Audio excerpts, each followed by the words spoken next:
Good morning, Bitcoin. Today is Wednesday, January 17th, 2018. My name is Thomas Hunt, and here's what's happening today in Bitcoin. The price of Bitcoin is down 11.51% in the last 24 hours, with a last of 10,032, a low of 9,204, and a high of 11,785. That's $1 for 9,941 Satoshis. We're flirting right with that 10,000 barrier. It was so exciting when we broke it the first time. It's so not exciting that we're breaking it this time. Live price look at Bitcoin Wisdom. The price has fallen to 9999.99. Bitcoin's really on sale today. We've got all the nines. As the title says, this isn't a normal episode of Today in Bitcoin. This is Bitcoin Talk Show. That means we made lots of coffee. We drank 2 buckets so far with 4 buckets to go. And we're doing this live with you. You set the topic. You decide what we're talking about. Like Derek says, pull the plug. It's all over. Let's rewind. What have the people been saying? Honkin' Poser was first. Chris Pratt says it's his first time watching. Welcome to the actor. It was my first time too. Steam Shark says that BTC is broken. They're now holding strong hands during this storm from Nate. Anyone want to buy his BCC? We had the collapse of BitConnect today. BitConnect, I barely knew what you were, and I don't really care, but it's sad that people lost money. I feel bad for those people, but again, you invest in what you invested. So he'll buy 1 BitConnect for 1 Doge. Interesting. He says, I can't believe I sold it all, went all in on Smart Cash 3 days ago. The bear is disturbing him. The waiting is crashing. What can we do? Well, remember that YouTube judges videos by how many likes it gets. So when you think about likes and you're like, I like to be stingy with my likes, I only like some videos. You need to be more like, I like all videos. And then they spread more and they get more viewers and they get more likes and then they get more subscribers. And if you get 100,000 subscribers, you get to talk to YouTube directly. And I would tell them to stop demonetizing my videos and other things. So let's root for that. How long? How long? Today's forecast, hodl with a chance of FUD. We made some coffee. And now here's Tom with sports. The Cleveland Cavaliers are in some real trouble. They have had trouble coalescing around their new team since trading Kyrie Irving. They might not even be a match for the amazing Golden State Warriors led by Kevin Durant and Seth Curry. Ooh, hodl sounds like the German Hoden. It's also an artist named Hodler. That's true. They're waiting for the cold brew coffee. We're going to start the show when Bitcoin is 8K. You want to take a minute and talk about the possible lows. People threw out a while ago, they said, hey, what about 8K? Now we might see it. Now people are talking 5K. I think that might be too much. Tell me in the comments, what do you think, 8K or 5K? Mr. Wolf, this is a rough one. No clear reversal yet. We go lower. Gets dark. Red Canoe says, don't wait too long. The reversal will be drastic when it happens. But Wolf doesn't worry because he's hodled this far. He'll hodl all the way. Olaf says there's a sale for 40% off and they want to get lower, get off the radar of the mainstream media. Unfortunately, I don't think that's going to be popular. As you can see, 1 Bitcoin, according to Google, equals 10,000 again, dollars. And the media is back to kill Bitcoin again. Bitcoin plunges to 10,000, half its peak price as investors fear. I'm sure they use the word crackdown. They say Vanity Fair has an interesting article here. Is Bitcoin's Black Tuesday just another reason to buy? That's smart thinking. TechCrunch, Bitcoin drops below 10,000 after 3 days of cryptocurrency correction. Bitcoin's happy dream looking more like a nightmare after 50% fall.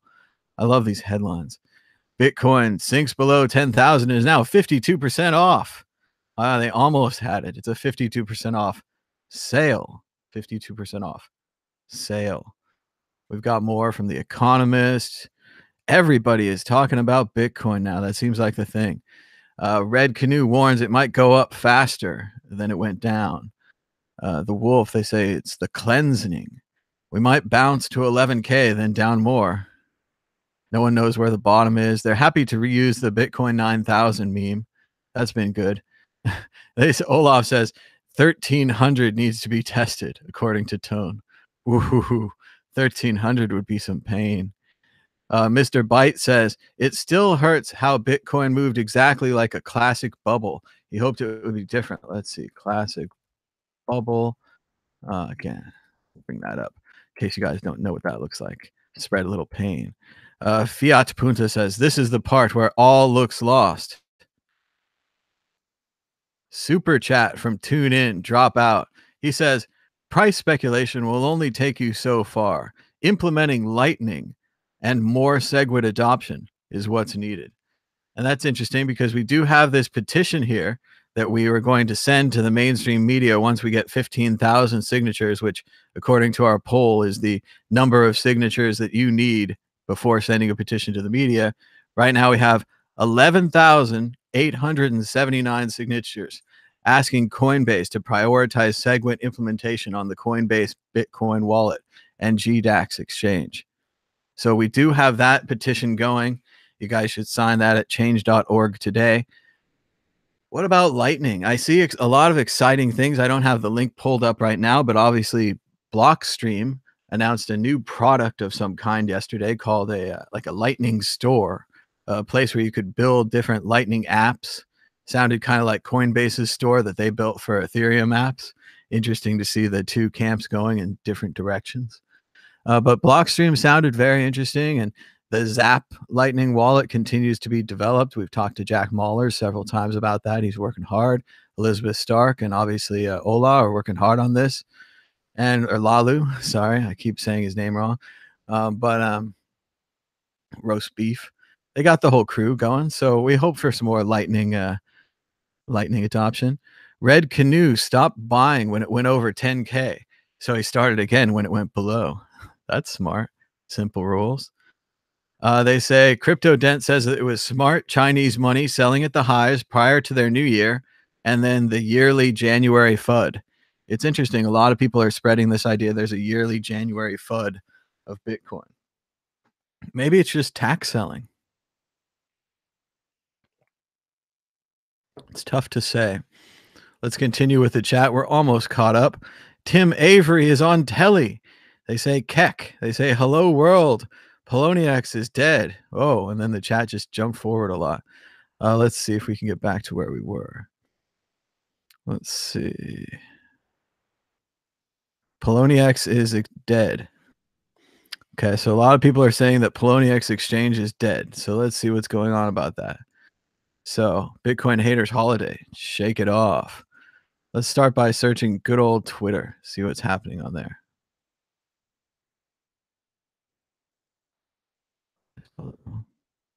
There we go. Birds. Let's see. Seems a bunch of people are having troubles with funds disappearing when canceling orders. I'd suggest withdrawing until this clears up, or at least not trading on there for now. Might be fine, but safe side bet is a best side. So we've got Crypto Cobain spreading the word. That's in top. Let's see what's going on in latest. Having panic dumps. They're having Poloniex sell orders are not working. Ahmed says that the website is back, but not his balance. So let's assume there's a possibility that Poloniex is just under extreme load. So here we go. They're investigating reports of canceled orders not crediting back to account balances. It looks like, did they do maintenance? No, that was on the 22nd. So this is their first tweet since the 22nd. So Poloniex is aware of the issue and they are presumably fixing it. So Poloniex exchange is having issues. You cannot buy the dip there. Let's see more things. BitConnect is finally dead. Everyone's been tweeting about this. Everyone's really excited. Let's see, BitConnect. It just reminds me of Paycoin and all these other kind of services. It lived, it died. I didn't really care.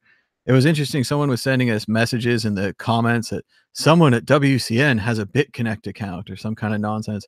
Who cares? I don't even know what this thing is, but it's very sad because a lot of people lost their money. That's there it went down 90%. I don't know what it is. They had, like, a lending website, so that must be a big deal that they shut down the lending website, and they tweeted about it, and everyone said, "Here you go." Whale Panda. If multiple people who have been in the Bitcoin crypto community for a while tell you that something is a Ponzi slash scam, maybe next time you should listen to them. They've seen it all multiple times with every large influx of new users. Stay safe. And Crypto Cobain again, he says, as much as Bitcoin going to zero is funny for those of us who have been warning people away from it, please remember that many people will be financially ruined from this. Promoters of BitConnect and those who participated knowingly, I hope you're prepared for what comes next. So there's a lot of dislike of the BitConnect thing. BitConnect accused of running a Ponzi scheme. Oh my. So that's pretty bad. Sterling says you should pound that like button. So Simo had a dream that Bitcoin went up to 11 million. Gauze is holding indefinitely. Uh, Artisan says, what's up, my N-words? But YouTube doesn't allow that type of language anymore. Let's see. They thought the initial token for Bcash was BCC. BCH is a scam, and now BCC is a scam. I agree. This is my main experience with BitConnect is that initially Bitcoin Cash tried to take the symbol name from BCC, and it was just completely unheard of. Like, you don't want to be Dow anymore. We're going to be Dow now. Dow Chemical, you're not as big as this new Dow. Some kind of nonsense. It was pretty funny. They say, what is this show about? This show is about you. This show is about you in the comments. And we're going to be expanding soon. We're going to be taking callers. People can get headphones and a microphone and a quiet room. And you can call in right through Google Hangouts. I'm going to share the link with you through a Twitter direct message or through the World Crypto Network Slack. This is a call-in show. We don't have the phone lines open yet, but we will soon. And we're going to work on new ways to accept your calls, such as Skype and other direct calling methods in the future. He says, Adolf Holdler. They say, possible lows like hose. And they want me to pronounce it hodl. It's not hodl like pop bottles and hodl. Hodl, pop bottles and hodl. So, looks like it's going through right now. You can buy a full cane at 5K. I don't know where that is. That sounds like a good deal. They want to bring Parabolic Trev on the air. We should go check out his Twitter. Remember, we can only invite people on the air who are following us. Let's see. I'm following him, but he's not following me unless he has open DMs. But here he is. The recent thing he said, pretend this isn't Bitcoin and not log scale. This is a linear parabolic trend that's only off by about 6%. If you're thinking in terms of price because it's log, you're playing the game wrong. You think we were at 9K at all-time high. I think we're only down 6% and a small move to all-time high. And he's got his chart. Let's see if we can get this thing off here. As you can see, it does seem to bowl upward. If you drew a line through the middle of all these highs and all these lows, you would just have this parabola bending upward. They're saying in the chat that 7,500 was never tested. We might need to bounce to 7,500, 8,000, 6,000. They want to know why it's going below 8K. Why is Bitcoin going below 8K?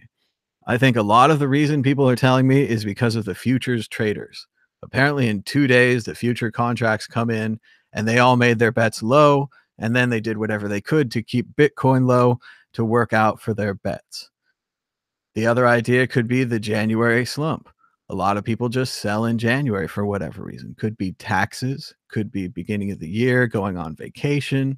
We don't know, but Bitcoin seems like it goes down every January. Also, it could have just been too high. Sometimes when things go up too high, they need to correct and come back down. Then there's a consolidation. Then it either goes up more or it goes down more. There are a lot of reasons the Bitcoin could have gone up and a lot of reasons that it went down. Dan Hamilton says, what do you think of that strange message that appeared on Kraken? I know that Kraken had a couple of days downtime while they were installing a new trading engine. A lot of people were upset about the downtime, but apparently it was legitimate maintenance for the trading engine. I don't know about that strange message. Let me know in the chat. They say, notice the MSM won't be talking about the death of Ripple. It was pretty interesting that the CNBC machine got going so much that they were telling people how to buy Ripple step by step on the air. And I think they did Stellar a few days later. They're enthralled with Ethereum and, of course, Litecoin. I don't get it. I'm still mainly into Bitcoin, but it's very exciting to have all these things in the mainstream media and to see the mainstream media really become this mirror of crypto YouTube and this mirror of crypto Twitter. We had an interesting event this week where KFC Canada began accepting Bitcoin and began advertising with Bitcoin. And really, it was a really well-made publicity stunt. They live streamed on Facebook the price of their bucket of chicken in Bitcoin for an entire day. Obviously, just marketing for the chicken company, but a very smart move and a very sign of where things are going. Bitcoin's becoming like the internet. At first, it was nowhere, and it was just those nerds and those geeks and those weirdos. And then it was everywhere, and everyone was into internet. I pulled out my headphone for no reason.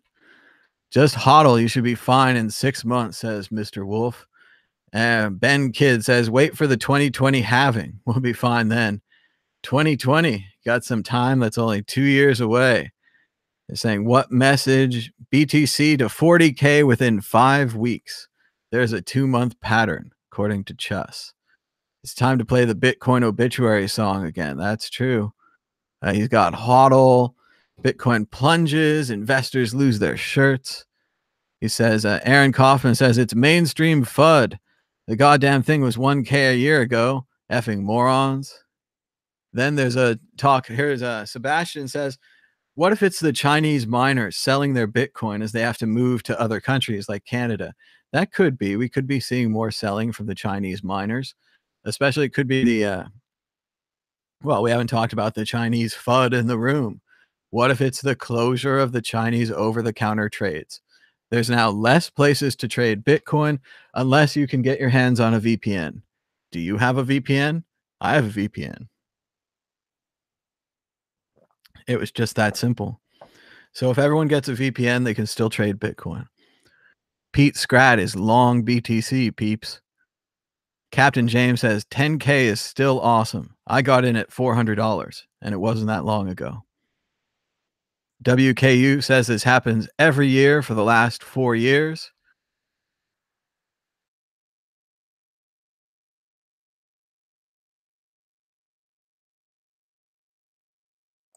We've lost the microphone. That makes it more dramatic.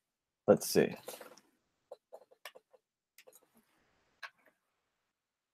All part of the live streaming show here.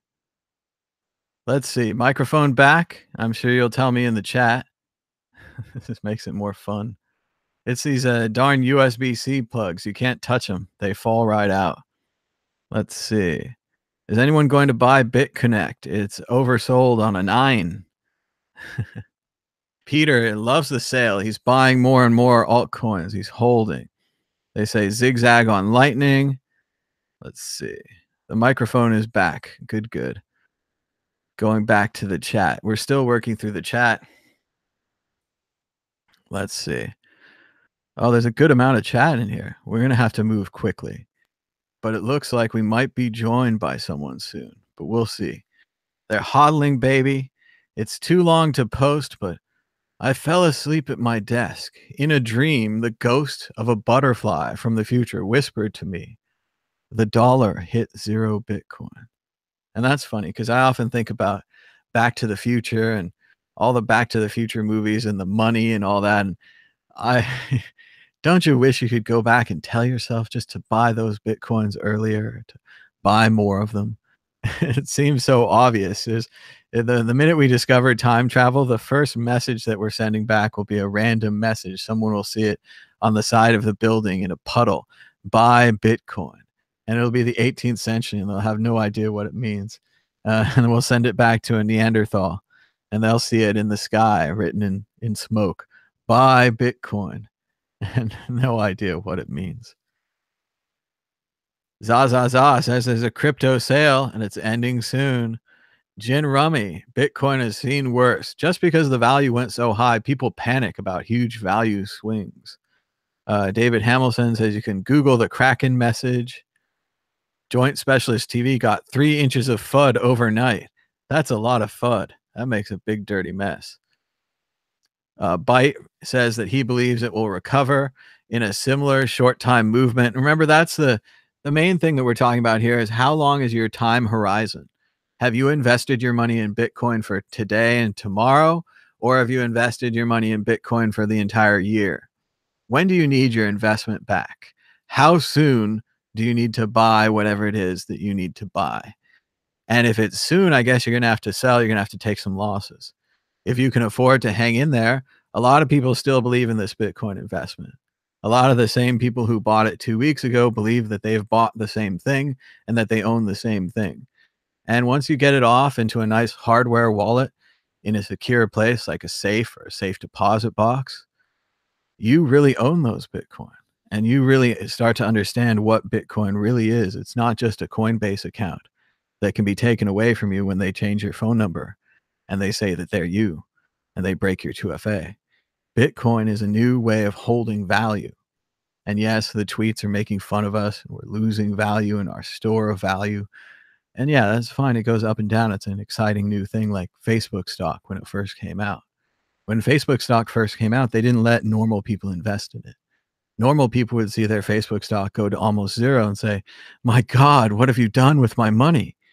They only let rich people invest in those early stocks because rich people don't really care if their stock goes to zero. They care if they have a piece of the Facebook of the future.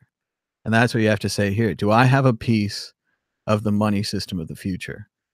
What is the Lightning Network? Does that improve my Bitcoin? What is the RSK Rootstock smart contract system? Does that improve my Bitcoin? If Bitcoin is such a universal and unique protocol, the way that it's mined by decentralized computers with the blockchain, and even now the Chinese energy demands are adding more decentralization to that decentralized in China situation. What does that add? You have Bitcoin. These things are being built on top of it. The Lightning Network will allow people to send around small amounts of money, occasionally settling back to the large Bitcoin network where you hold your initial holdings. The RSK smart contract system might allow something similar to ICOs to happen on Bitcoin. But these ICOs would be different because presumably, from my understanding, the token would be based on Bitcoin. They'd have to not so much burn Bitcoin, but pay or lock Bitcoin in to build these side chains or these smart contracts with these presumably ICO tokens. What if you could trade your ICO tokens back for a little bit of Bitcoin? That'd be kind of cool. What about cross atomic swaps? Something where you could say, I have a X amount of Litecoin and you have X amount of Bitcoin, and we want to trade with each other, and we're going to wait until the values line up, and then we're going to trade them without a middleman, without the thing that they closed in China. So which part of the Bitcoin network did they close? Which part of Bitcoin failed? No part. No part of the Bitcoin network was closed either in China or in South Korea. What was closed is the over-the-counter trading system. So at first, China had exchanges like Coinbase or GDAX. You put your money in, you trade essentially with the exchange directly. They give you some Bitcoin into your account. You give them some money, back and forth, vice versa. What over-the-counter trading was, you show up with $100, someone else shows up with $100 in Bitcoin. The exchange plays matchmaker between the two of you, maybe takes a small cut, doesn't really hold the funds. Not the same situation. It didn't seem like it was going to last. It seemed like they were sidestepping the rules in China, and it seemed like China would wake up to that and say, no, not for us. That's not what we're going to do. And remember, we are going through the major Chinese meetings, and they're discussing their 5-year plans and what they're going to do in the future. And we know that the Chinese government is changing a little bit. And what's important here is that they haven't been getting their cut. The exchanges were not set up in a way where the Chinese government received either information or literal money value from them. These were fly by night early exchanges. Even though they were corporations and set up and very competent and had lots of servers and managed lots of money, which, by the way, some of them, while they were holding your money, invested it in other things, which is, of course, completely illegal in the US because we have all these rules on who gets to be in exchange and that kind of thing. But in China, they didn't. You could do whatever you wanted, and they did whatever they wanted for a while. It doesn't last forever. And now they're closing them down, and everyone's freaked out. The price of Bitcoin is 10,488. Looks like we've gone nothing but up since we started this show.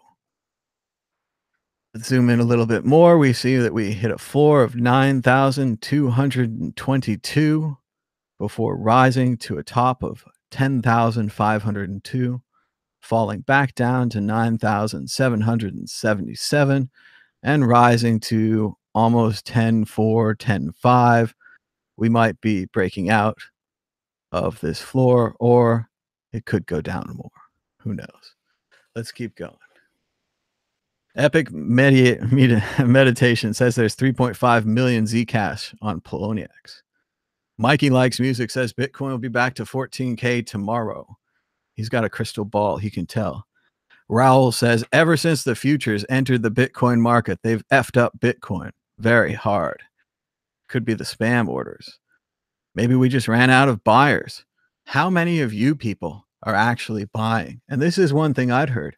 I heard that some exchanges were so overwhelmed by the demand that they were shutting down new user accounts. Normally, this is not a big deal. If Hotmail has to slow down their viral growth, it's a bummer, sure, but it's not like Bitcoin. You're right. Maybe the new buyers are literally cut out from the market. They can't reach it, and the new money can't get there. It's possible. Or maybe Antpool just sent all their money from BTC to BCH addresses. Oh, customers are begging Coinbase to actually function. They say, Simo, I had a dream last night that Jeffrey Tucker came to my mom and dad's house, and he told me that he had spent his Bitcoin to pay video game developers. What video game did Jeffrey Tucker make? I'll bet it was Liberty-based. I wonder if it was a little blue. Poloniex withdrawals have been stuck for 24 hours now. So there is some issues on 24 hours. Crypto Dent says 7,000 will still be bullish on a weekly chart. When in doubt, zoom out. Could be good. Others say Polo's working fine for them.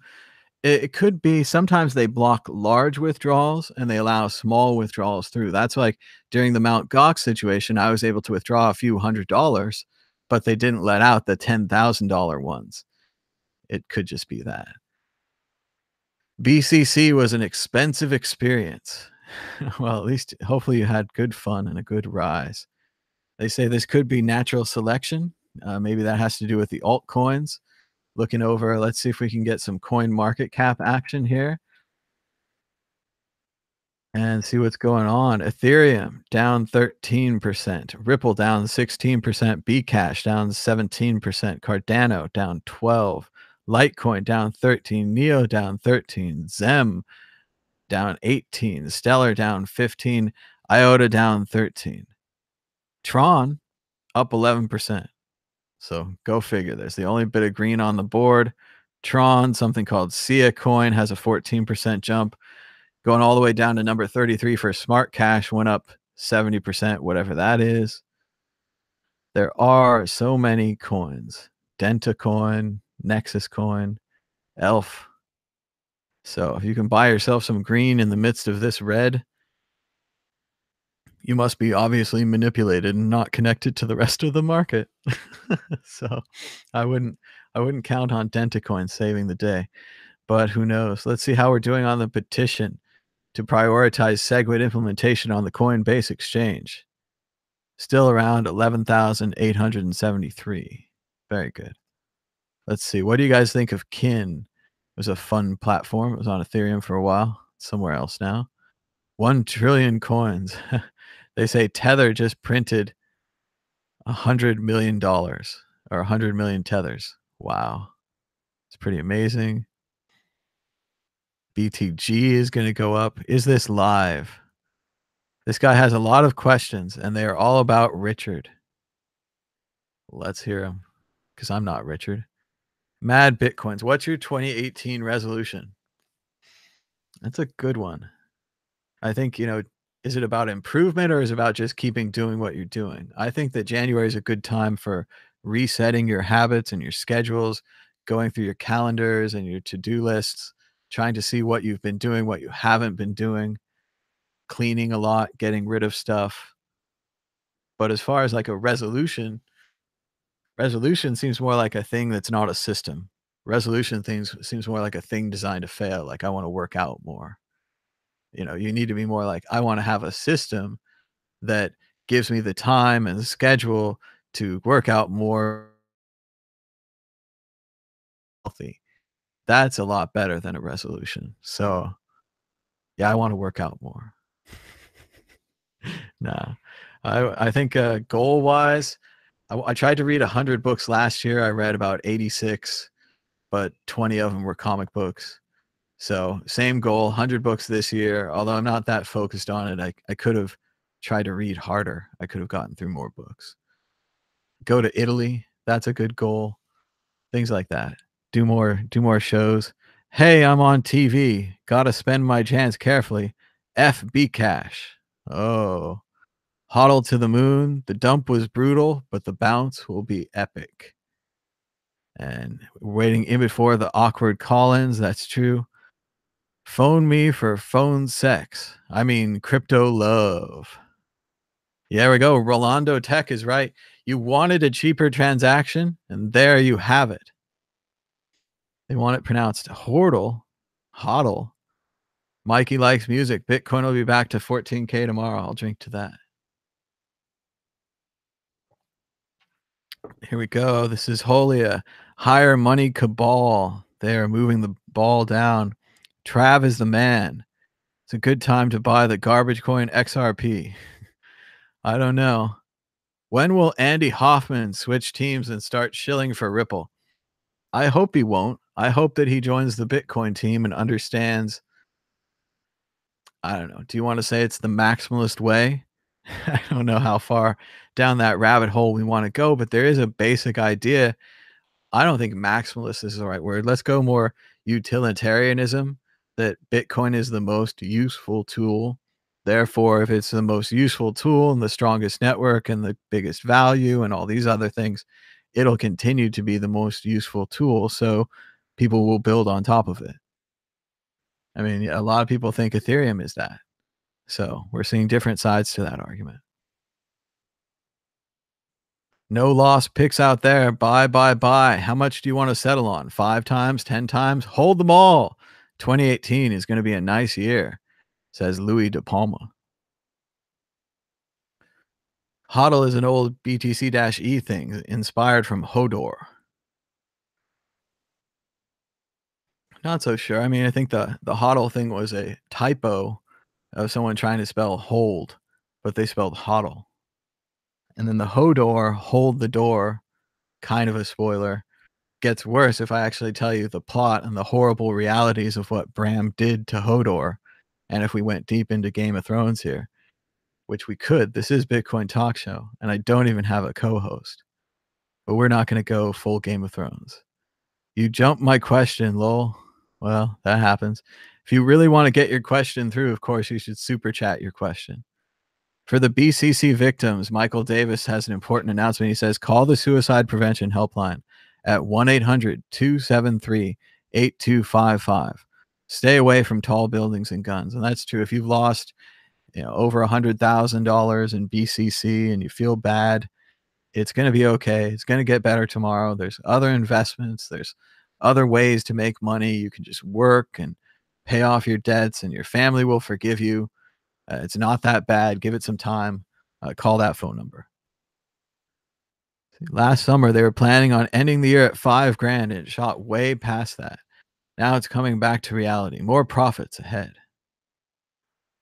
As opposed to making people think they can only buy a whole Bitcoin. There's obviously some confusion on this because with stocks, until the invention of things, I think it's called Robinhood, these other online brokers, you had to buy a whole stock. If I was going to invest in General Electric, I needed a share, a whole share of GE. So that's probably why people are confused with Bitcoin. They think that Bitcoin is like a stock and that you can only buy a whole one, which would cost you $10,389, as we are seeing some resistance to the breakout of 10,500. Marco Maddox says it's a second chance for newcomers. But the problem is everyone's so bummed, no one is strong enough to buy. When we were at 9,222 earlier, obviously a basic analysis would say, wow, it was almost 20K and now it's almost 10K. Maybe if it goes back to almost 20K and I bought at 10K, I'll make some money. But the problem is it could go down to 8 or 7 or 5, and then these people would lose. So it's that fear of going down. Molotov Cocktail says, hi, nerds. And he's right. I'd like to send a shout out to the 860 nerds who are watching this live. If everyone could give us a thumbs up and a share. If it's your first time here, please subscribe down below.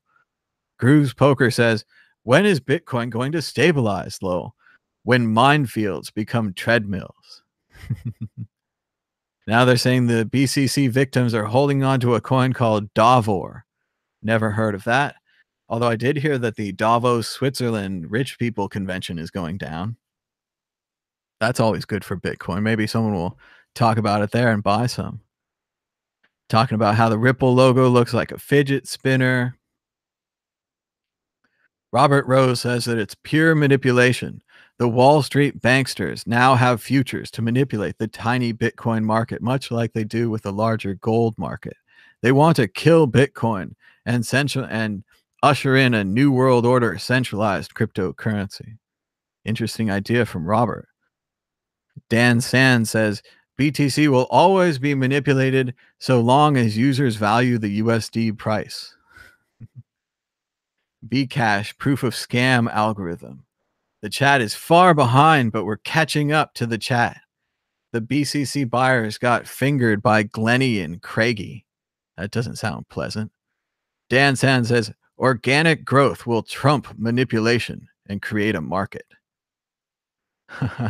Captain James says that he hodls. He's going to win big or lose it all.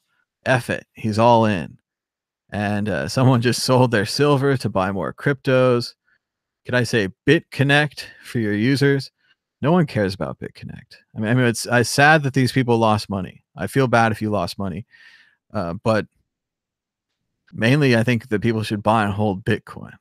So, and even then, you should diversify your portfolio. As it says here, John Hodler says a diverse portfolio is key. If something goes up too much, you should take some profits. If you have too much invested, you should sell some. And of course, you should always try to hold your Bitcoins in a hardware wallet, created offline, stored in a safe location. As your investment goes up in value, you might have it in a shoebox. You might want to upgrade to a safe or a safe deposit box as it becomes more valuable. If your roommate stole your shoes, it would be sad. If your roommate stole your Bitcoin, it would be tragic. So you trust your roommates at a certain point, trust your families, whatever, but you got to get that safe deposit box. You got to get that safe. Even now, with the price coming down, is your investment in Bitcoin stored in a safe place? Did you buy a good hardware wallet? Did you make paper wallets from Tails Linux offline? Do you have a special laptop with a secret hard drive? I don't know. Store your money properly and think about leaving behind a piece of paper that tells your family where to buy, how to find it. That's a good thing to do too. I met Pamela Morgan. She's out there making speeches about Bitcoin and inheritance and how no one knows how to do it. But the truth is, if you write down a piece of paper that says, this is what I have, here's where I have it, this is who I want it to go to, and you sign it and you date it, that's pretty good in court. And more importantly, it'll help people find your stuff, which again is a whole trust problem in itself. Because if you create a roadmap to your Bitcoins, you created a roadmap to your Bitcoins. I know this is very difficult for trust people, libertarian type folks. Scott Valdez says 1 week Bitcoin goes back to 17K. They say, buy the dip, play the new song. Can't play songs. They always take my ad revenue away. I signed the petition, they said. So did I. Natural selection brought idiots to BitConnect. It is sad. They tell me there are a lot of BitConnect ads, and that's unfortunate, but there are a lot of ads for cigarettes. You shouldn't smoke cigarettes. You shouldn't buy BitConnect. It's tough. Chongo wants some WCN coin. Fortunately, there's not a WCN coin. It would be kind of cool if there was, but it would be kind of not cool as well. We'd be huge hypocrites.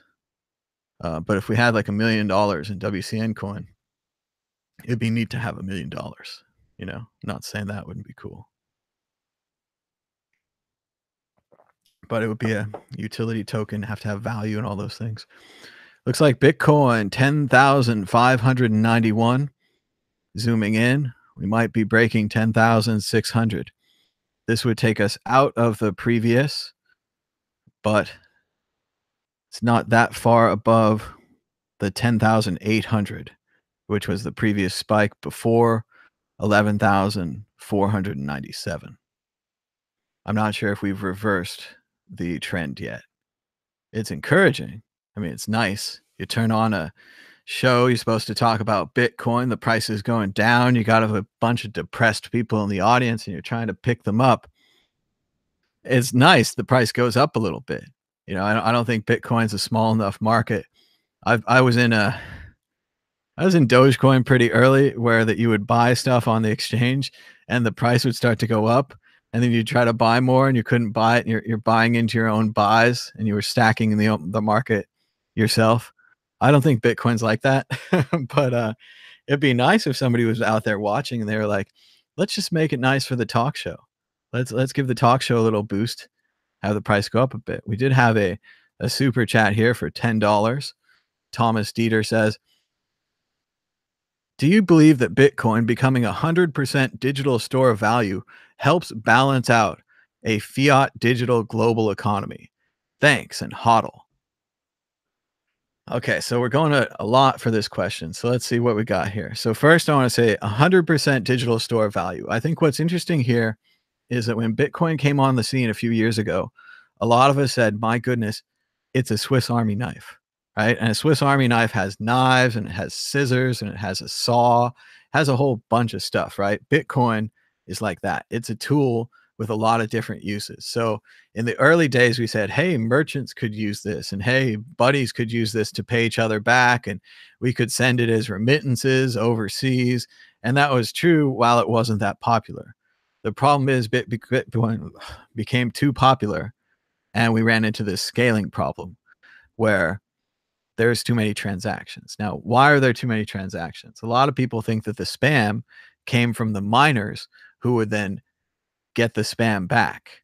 They could mine their own spam, right? They'd get those transaction fees back. That might be true. A lot of people think that it was about this ASIC boost, this 30% advantage that Bitmain allegedly has because of this improved software. So because of that, Bitcoin became expensive, hard to send around, and started acting more like gold than we'd like it to. Bitcoin became heavy, right? And as Bitcoin became heavy, one of the solutions is this idea of the Lightning Network, where we take some of your Bitcoin, put it in a payment channel, send it up to the Lightning Network, and then send it around kind of as a digital IOU on the Lightning Network. And if you you collect a bunch of those digital IOUs, which are handed out like a hot dog in a baseball game, you hand it to the guy next to you, to the guy next to you, the guy next to you. Everybody gets a little piece of the hot dog if it gets delivered. Hot dog doesn't get delivered, nobody gets any hot dog. And, you know, when it's time to cash out your Lightning Network, you cash it back to the Bitcoin network. when it's time to buy a car or a house or a Ferrari, you could move your Bitcoin and it'll be expensive and slow compared to your Lightning Network or maybe your layer 3, layer 4 beyond Lightning Network. But that's what it's looking like as a solution to scale digital payments to the whole world without a trusted middleman, without a centralization problem, right? So that's what we're trying to build with Bitcoin. That's the truth of it. So it's a Swiss Army knife, and it's an airplane that's flying, that's being repaired while it flies. That's a tough thing to build, and the whole world's watching. So I don't think we're 100% anything. But Gabrielle thinks that Smart Cash is holding strong the dip. Good luck with that one. Let's see. A storm is heading their way. Andreas Antonopoulos says, invest in Bitcoin education instead of speculation. And that is true. It's always a good time to read a good book about Bitcoin. Andreas has those volumes of his speeches, The Future of Money. It's pretty cool. I think I've seen some of those speeches live. It's pretty neat to think about. Let's see. Anyone want to pass the Mad Hatter around for the BitConnect victims? I don't know. I mean, it's tough to collect money for people that lost money. You're investing. You're taking your own risks. We say it, we don't say it to be a joke, but if you have more money involved than you can afford to lose, you should take some out. And even recently, when it went to 19,000, we all should have taken more out than we did. But there gets this idea in your head that you have X number of Bitcoin, and it's so amazing to have X number. And if I sold, I would never get back to X number again. And sometimes that's true. But who knows if it goes down to 1,200 or something, I'm going to be buying. I'm going to be getting a loan or something. I don't know. But even then, maybe you should get a loan at 9,000. I don't know. These are all decisions you have to make. Olev, he's got a New Year's resolution. It's 1920 times 1,200. Nice. Scott Valdez warned everyone who would listen, maybe about Bcash. What happened to my Mad Hatter hat? It's still here. I might do a Mad Bitcoin show soon. I'm working on getting the green screen to work live. I'm going to try this Cam Twist software, but I've been procrastinating and putting it off for no good reason. And I also want to try this Cam Twist software to see if I can get the new fancy DLSR camera I got to be my camera instead of a webcam. Although for this show right now, all I have to do is talk into the microphone. This is a radio show. I've been thinking a lot about radio lately. I've been listening to the Joe Rogan show, and I listened to him talk to Jocko Willink, I think his name is. He wrote a great book called Discipline Equals Freedom. I'm checking that out right now. And they were talking about radio and how radio is a magical medium because the voice just goes right into your head.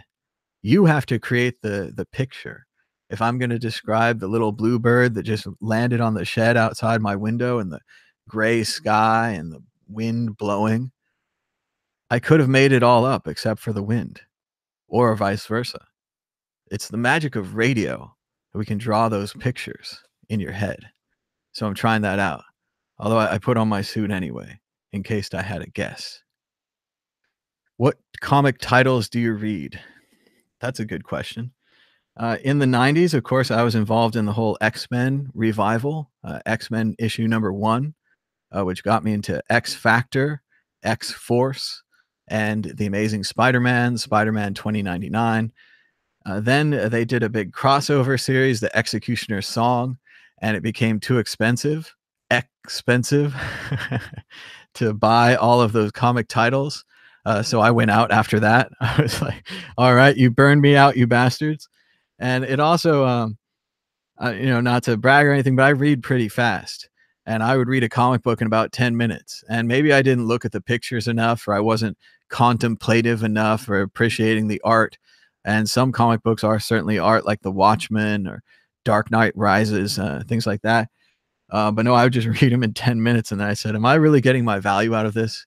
Maybe I should get a real book that takes me longer to read. So I went back towards real books. Recently, I got a few stacks off eBay, kind of lots of old Marvel collections. I like these collection books. And I really enjoyed Superior Spider-Man, where Doctor Octopus took over Spider-Man's body. That was interesting. I've read some X-Men books, and I've read a bunch of Deadpool books recently. Been enjoying the Deadpool. Bitcoin is at 10,700. Still looking like some green ups. You can see maybe a little W for winter here. It's kind of slanted though, so maybe we're just making that up, like constellations in the sky or clouds. Paula Pedro says that ethos and Tezos is the future. I'm not sure about that. They say you can hodl and he'll drink to that toast, bitches. They say, no, not my wallet. Guy says I can hook you up in Italy for reals. That sounds good. I'd like to go to Italy. I got a book about Italy from Rick Steves. I'm going to read that soon. The more I read about Italy, the more exciting it gets. Obviously, I thought Rome. I need to go to Rome. And if I go to Rome, maybe the museums will be full of Roman stuff. And I would like that. And then you immediately go to Venice because you got the canals. And then you want to go to Florence because you got the Renaissance. I might have some Bitcoin friends in Milan. So I'd go there mainly for that. And because Milan sounds fancy, Milan. So Italy 2018. Oh, Chongo got close to the panic cell. He plugged in the Trezor, but didn't type the pin. The problem with the point we're at in the Bitcoin crash or correction or whatever you want to call this, the dump's already happened, right? If you panic sell down here in the 9,200s, you missed it. Like your information was old. And as painful as it is, it's probably going to be better to hold on and have Bitcoin recover. Now, again, if you've lost all faith in Bitcoin, that's a different issue. I'm not here to restore your complete loss of faith. Mainly, I'm here to say in all these little dip things we've gone through before, Bitcoin comes back stronger, right? Again, the obvious rejoinder to that is maybe not this time. But what are we going to do? You missed the big information moment. You could have sold in the 12,000s. The end right here where it recovers to 13,000, that's pretty much the smart sell, right? That's the trader who's, again, if you're a trader, you're always taking your money in and out. You're always monitoring this market. You're living on it 24/7. You're having that thing where every night before you go to sleep, you say, am I going to go to sleep in fiat or am I going to go to sleep in crypto? And you have to make your choice. I'm not really a big trader guy. I found that when I tried to do that when I was day trading, I found I turned one Bitcoin into half a Bitcoin. I would turn 3/4 of Bitcoin into a half. I just, it didn't seem to go the right ways. And when I found that I could just kind of hold Bitcoin and use it as a savings account and not have too much invested and these kind of things and just kind of keep it in a safe place, keep it away from me. I think that the cold storage helps a lot. Locking your cold storage up in a safe deposit box, that might help you. Having a safe at home, having like what we're saying here with Chongo, he didn't type the pin. He might have plugged it in, oh my God, I'm losing my money. I'm going to plug it in. I'm going to stop the losing. But look at this already. We got this 10-7 spike. Maybe the losing's over. Probably not. I mean, I don't want to call anything, but still, you never know. That's the problem. You never know when it's going to go up like crazy, and you never know when it's going to go down like crazy. But fortunately, you bought the ticket to the ride called Bitcoin, and now you're in it, and now the ride's happening. So at least you're in it. You have friends that are on the sidelines. Now they're saying, maybe I should get in, maybe this is the low for me. But the problem is they're not in it yet. They don't have the crypto. So, but once they get in it, hopefully if they put their money in, if they do some dollar cost averaging, set up your account to buy $100 a week for you. Of course, I'm quietly suggesting that you use Coinbase to do that because they are so easy, even though we're not big fans of Coinbase lately and we wish they would adopt SegWit. They do have a nice program for buying $100 a week, which would just be smart, especially if you got a job and you got some money coming in. Just don't quit your job. So that's tough advice. They say, Jeff says this happens every January with Bitcoin. He's not sure why. They have a thing in stocks called sell in May and go away. A lot of people just go on vacation. Maybe The big crypto whales just stopped their interest in January. Maybe they all have a meeting somewhere. Take it easy. You know what this show needs? It needs bumpers, commercial breaks, maybe a co-host. Then I could really drink this coffee. Guy says, you need whiskey. That's what you need. This rally needs whiskey. 10,788. Need to get everyone on Lightning Network. It's a snowball effect. His name is Craig Grant, and this is his Bitcoin wallet. Someone says HODL means hold on for dear life. And it's funny that this definition was added after the word was defined. This is more of a media creation, that it does mean hold on for dear life, but it is cute. I think it's a typo based on hold. That's what I'm sticking with. They say the hodlers are hodling the line at 10K. Hodlers. Let's see. Hold on for dear life. 8K is very reasonable and oversold. They're trying to share the petition. Cliff High reports in his latest reports in February, we'll have another mania in price. That would be interesting. So let's see what we got. Only spend when you can lose. Hold the F on, bitches.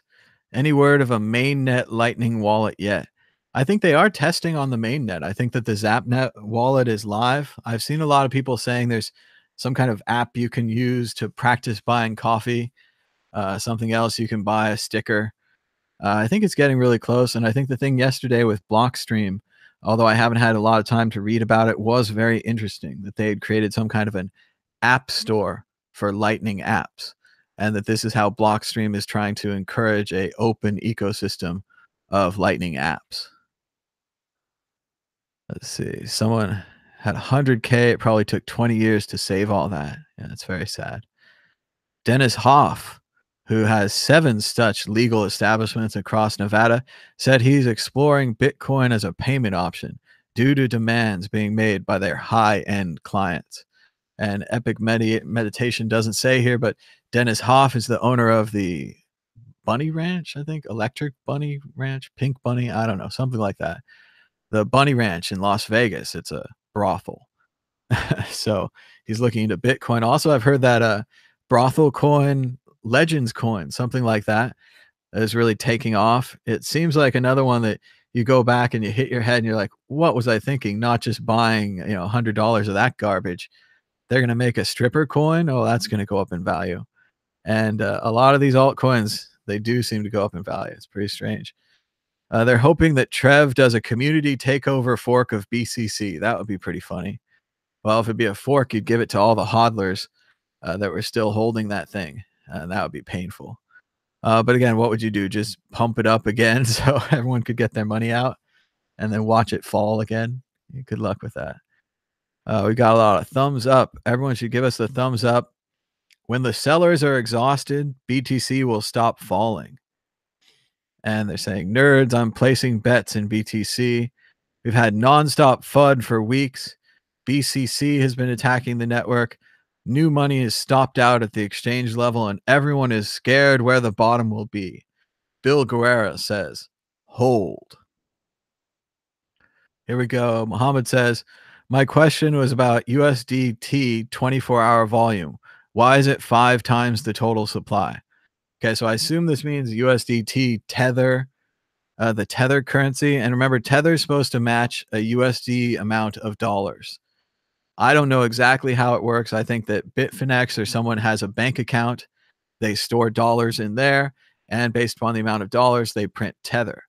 Now, what I've heard, of course, from the internet is that that's not happening, that they're printing more Tethers than dollar in the account, and that they might have gotten way out of control with fractional reserve tethering. I don't know if there's any truth to that. That's all alleged, but that's what I've heard about Tether. I'm not a big Tether holder.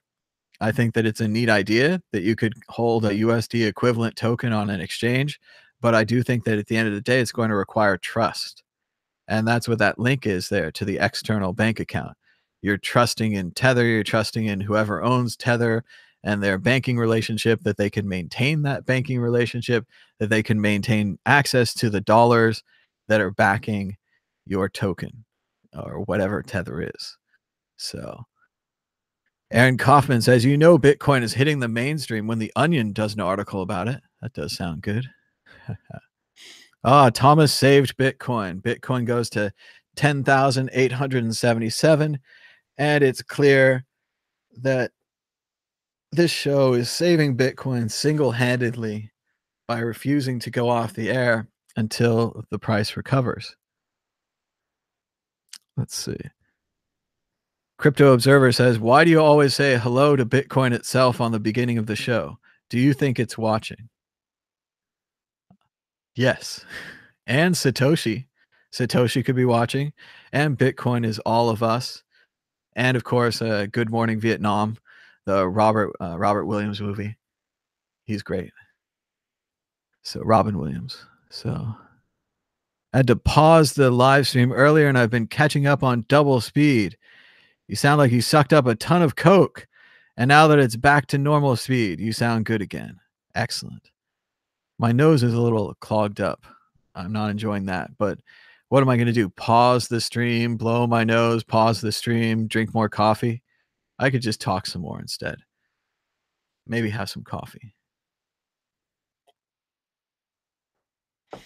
Now, is Square implementing SegWit and Lightning? We need someone else besides Coinbase to buy our Bitcoin. And I agree, we need Square Bitcoin Cash to come on sooner just to open up the market. Why would we all want to have Coinbase or BitConnect or Bitstamp or whatever only have one way to move your Bitcoin in and out? We need multiple ways. We need options. Michael Hantel says, Thomas, if you read this aloud, my life will be complete. And then the chat jumped down about a dozen feet. Oh, where are we going, chat? Let's see. Transaction scaling. It's a Swiss bank knife. Ha ha ha. From heavy to lightning. Chris Callender says that they would swipe right for me on Tinder. There we go. We're still up crazy amounts since July alone. Don't panic sell and lose all your money, says Harry Hughes. Vention, MT Gao.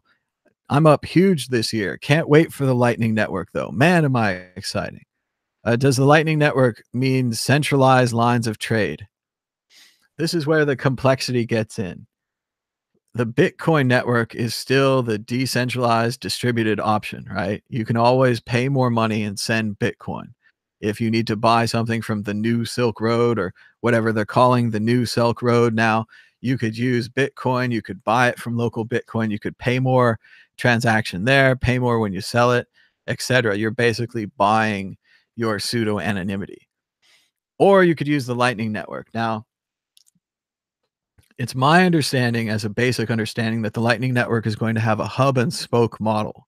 Because of the way it works, it's like I said, it's handing a hot dog through a stadium, right? So we're handing it to Joe, to John, to Mike, to Fred, to Larry, and then Larry, gets the hot dog. The problem is, like, Joe and Mike and Fred, their computers might not be on all the time. They might not be the best ones to handle the hot dog. So we might need something more like Coinbase to be a Lightning node, to be handling around these transactions. The problem is then, if someone like Coinbase was involved in enough Lightning transactions, they could start to identify people or to create personalities and understand who's trading with who and create little mini networks and basically reverse the system. I don't know if that's possible. I don't know if the network is too complex for someone like that to get in. I don't know how much of the network you'd have to sniff to get a full understanding of it, but that's what I think the basic concern is there. But the Lightning Network would be free, so you'd have no transaction fees, so maybe you could send it through more hops. I don't know. So that is concern. But the alternative, scaling Bitcoin by adding more blocks, adding bigger blocks, it really doesn't get us anywhere. The latest estimates are saying that a node under that system would cost $40,000. Now, I know it's very complex, but the nodes also verify the transactions as well as the miners. There's nodes and miners. And if a node costs $40,000, we're going to have centralized Bitcoin nodes. The only ones who are going to run Bitcoin nodes are going to be Bitcoin miners or someone like Coinbase who has a bunch of Bitcoin to transact, someone like a retail store that processes Bitcoin. Other people like that are going to be the only ones running miners. What does this mean? Or running nodes, sorry. This means that all the nodes would be centralized. If all the nodes are centralized, that means that it's easier to censor a transaction and it's easier to shut off the Bitcoin network. Both of those violate the core purpose of Bitcoin, being able to send a censorship free transaction and being able to be unstoppable, that no government or large corporation can just stop your transaction. So let's see. Vinny will never regain his reputation with me. His FUD scared me, something he can never recover from. So it is tough to know who to listen to. Smart people are sometimes wrong. Even on this, we could be wrong. We could see 8K. This 10K recovery could be another bump that just jumps back down to 8 and 5. No one knows where the price is going. You have to make your own decisions. And remember that even though you sold a lot of Bitcoin, you did receive money for it. Sometimes you buy a house, sometimes you pay off your loans or your credit cards. These are good things too. It's good to have a little fiat sometimes. Let's see. Spencer Levin says transaction scaling is the main issue that Bitcoin faces and we face as the users of Bitcoin. We need to come together to force SegWit and Lightning integration, and the price will be volcanic. So that sounds good to me. We need that. Let's see. Joe Rogan doesn't do radio. Yes, he does. His podcast is more popular than the YouTube. And yes, he does YouTube now and he has video and everything, but he also has a big production thing. Let's see. Jestet says, when do you plan to return to Europe? As soon as they'll have me. So I hope to go back to Europe in March, maybe go to Paris and then go down to Italy, come up to Netherlands. And then there's another convention at the Blockchain Hotel at Essen, Germany. You can find out more about that. I think it's May 24th and 5th. And then I might go back to Berlin. There's more museums to see there. And I just want to hang out with all my friends that I made in Europe. So that'd be fun and go to more museums. Radio on the internet is like WKRP on TV. That's an old reference. We're dating ourselves there, but if you guys didn't watch it, there's a great sitcom back there with Lonnie Anderson and the guy from Head of the Class. And it's called WKRP. And it's in Cincinnati, and they're a radio station. And it's a behind the scenes thing, kind of like News Radio or Sports Night, other great shows.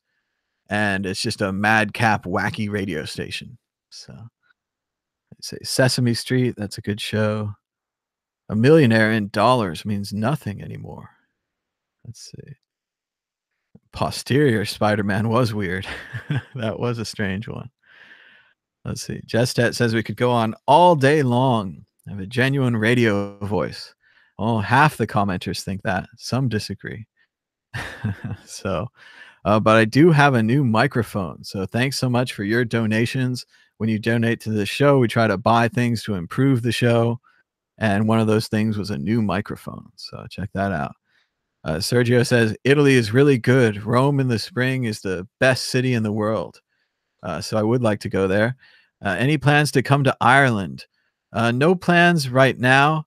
I mean, I do only get 3 months in Europe each time I go as a tourist. Right now, I'm on the 3 months on, 3 months off plan of exploring Europe. It is possible if I got a business or something, I could try to apply for a visa for Netherlands, or maybe, I don't know, if they let just people in to do history or whatever I do, talk about Bitcoins, go to conventions. But I do hope to return to the HCPP Hackers Congress in Prague next year. So if you are there, that's going to be a great event. I think it's in September.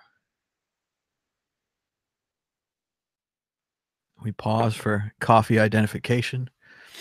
Invention Mentigao says you can take his Bitcoins from his cold, dead hands. Cynthia says it was scary because her day job paycheck is late. but she's keeping the faith, and that's the key here. We all need to have day jobs. You can't just be surviving on this Bitcoin if it's going to be going up and down because it's going to freak you out. It's going to drive you crazy. So 9K was still in the green, but whale pool calling for 5K made me shake. And I agree that that 8K number that people threw out was really scary. And now that we're a little closer to it, it doesn't seem that scary. I mean, it's a little scary. Uh, we are starting to get into the delete your Blockfolio app levels, where maybe it would be a better thing if you didn't have the Bitcoin price on your watch. And maybe it would be a better thing if you didn't have the Bitcoin ticker on your phone. Maybe you could take a step back from this information and just let it come in a little slowly. So, Leave Me Alone says Coinbase is now doing BCH to BTC swaps. Sounds like a great opportunity to sell your forked coin. There have been a lot of forks lately. I haven't sold any B Gold or B Diamond, probably because I don't know how, but I am kind of interested. At a certain point, it's more annoying to try to access your coins in cold storage than it is to get the value of these strange forks.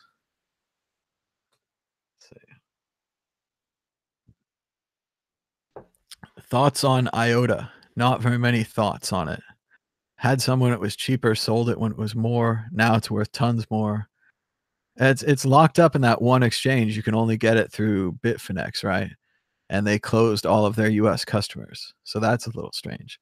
I heard they had network problems. I heard they had a strange article written about them, and then they had a very angry counter article. Don't know that much. They say Tron's up 22%, but I hear it's way down from where it used to be, and everyone's dumping on it, saying it's just a white paper. I don't know very much about it. It's another one of those that exploded onto the scene. This Tron, Cardano, even IOTA to some degree, all in the top 10 altcoins, all very mysterious. So best of luck with those. Limbo Drone says day trading sucks because of the fees. And I'd hope that'd be different with Bitcoin. I hope that they were taking percentage-based fees instead of individual trading fees. And I'd hope that the percentages would be small and that small traders could get in there. And maybe you can with the crazy altcoins. Maybe you can buy, 1,000 of something or 100,000 of something when it's low, and maybe it goes up to more. There's still that hope, but that's not exactly day trading. That's not moving it in and out, making a lot of trades. And if you can't do it, you can't do it. Napoleon says, if you're not a professional trader, stay away from shit coins. Better watch out. Friends are calling in, making him panic. Yeah, it's funny. You get the calls from the relatives when it's going up. Oh, you're doing good. Bitcoin's doing good. And then now, you get the calls from the relatives going down. Oh, losing all that money in Bitcoins. Oh, that's not so good. What can you do? It's going to go both ways. They say Capital One is no longer allowing Coinbase purchases. And so we have lost a bank. We've lost Capital One. Oh, well. So use a different credit card. But what can you do? Let's see. Jeff says that he hopes I come back to Paris. Me too. They say don't quit your day job right away. First start working part-time. That'd be good. Let's see. Bank of America won't let users buy either. So you need to get a something going like a credit union, maybe. Get some kind of a nice third-party account that won't bother you so much, and buy your Bitcoin through there. Everybody says, yeah, I'm the Bitcoin guy too. And isn't it funny? All your old relatives and all your friends from high school call you up on Facebook. Oh, how's that Bitcoin thing going? Boy, would have been nice to invest a few years ago. Wonder why we didn't. We sure heard you talking about it all the time. And that's what I said. I said, gosh, I couldn't do anymore.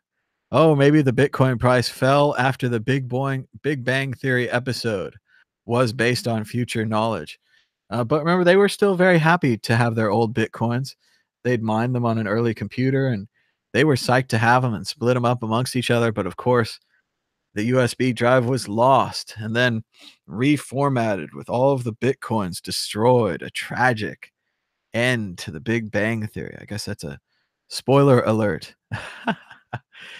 How can you spoil something that's so old? Do wish we had like some music or something. We could just take a break. We're gonna take a couple minute break here.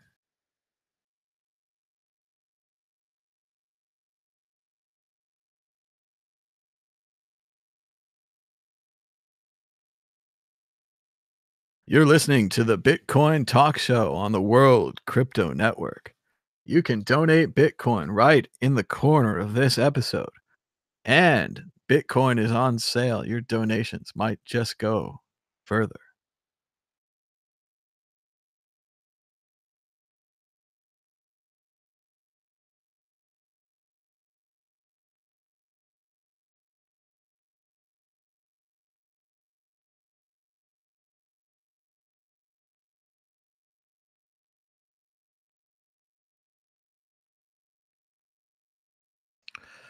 And we're back on Bitcoin Talk Show.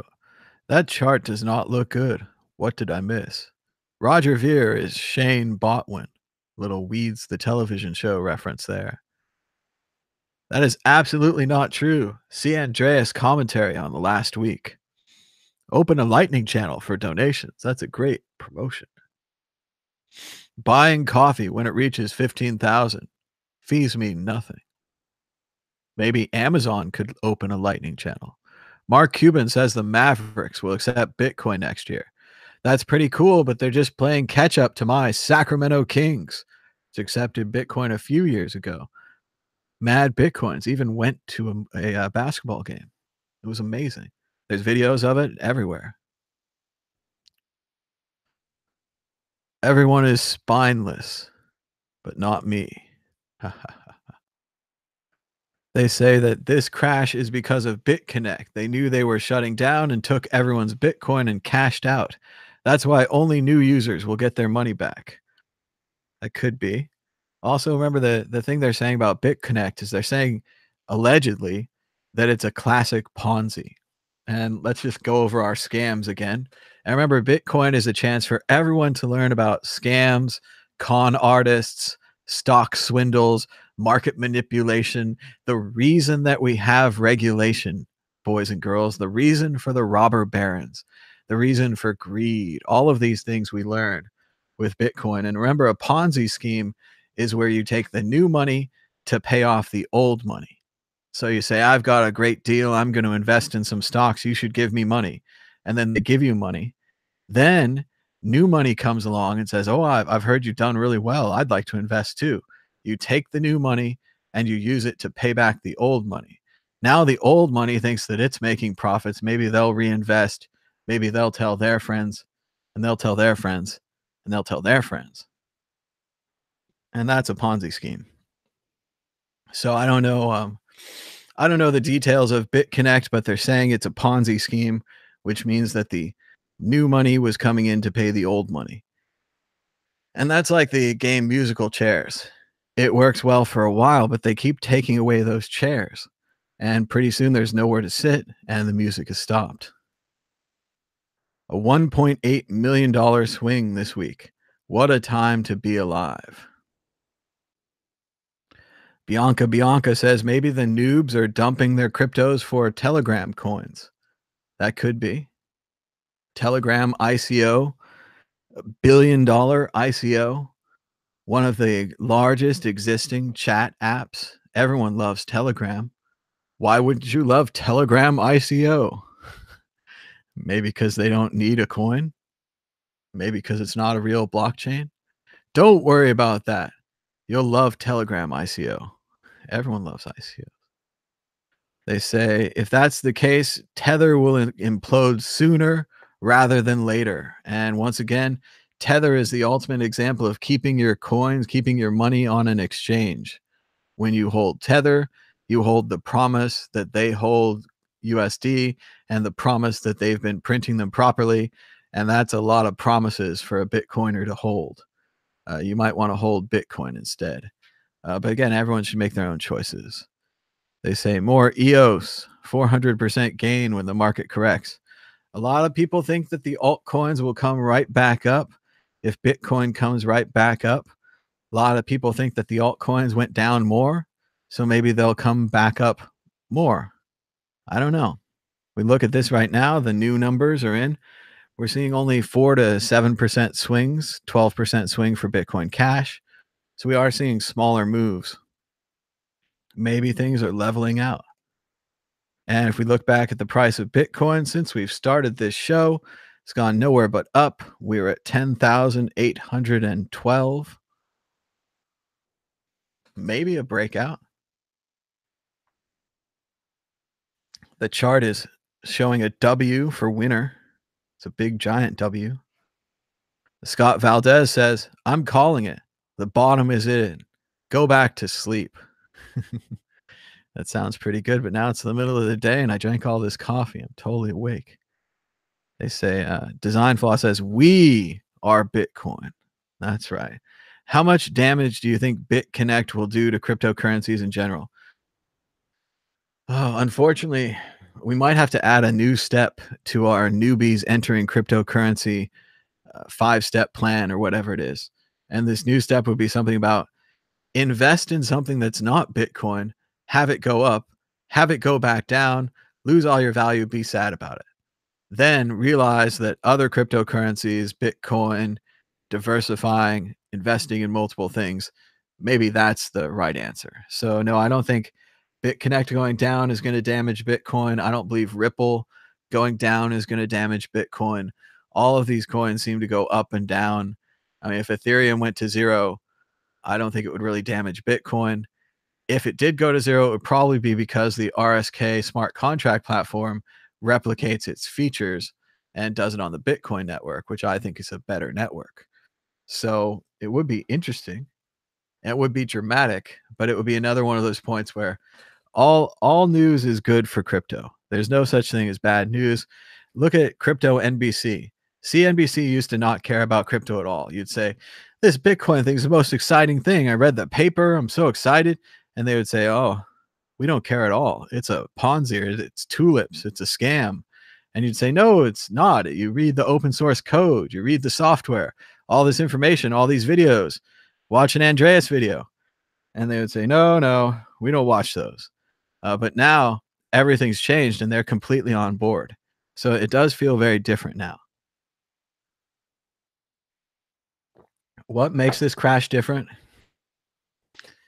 It's not so much the percentage swing because we've had horrible percentage swings before, and we had whole years there where I have my little handful of coins and I kind of have to forget that I have any, and I just say, "Oh, I used to have this and I don't have that anymore, so now I just don't look." We had years like that. So no, I don't think it's as bad as that, but I think what's different this time is a lot people had a lot more money. And a lot of people are looking at it now and they're like, "Oh, I just lost a house." And it used to be, I lost a small car. And that changes it for people because they're like, gosh, a house is a tangible thing. But the problem is that you want to hold to the other side and that people still believe it's going back up. And maybe it is, and maybe it's not. I don't know. And it's all those things. But if it goes back up and you start gaining several houses, you have to remember on the way up this feeling of losing the money on the way down. And that's when you have to try to take some out. And it's super painful because you never know when that is. And at one point, this up was like 5,000, and I sold a little bit to cover my credit cards at 5,000, and now that looks terrible. But every time you sell looks terrible on a long enough timeline. Panic sells at the 1,200 level because of the Bitcoin forks, or the initial Bitcoin fork and the idea. That's terrifyingly bad now. But on a long enough timeline. The only thing now is, these 19,000 buys. Those people are in some hurt. If you bought up here, look at this line up from here, 19,000, line down here to 9,300. Looking at this, we're back out to the 3-day candles here. Let's see. Bitcoin is going to the moon. I hate the way the chat just jumps down. Let's see.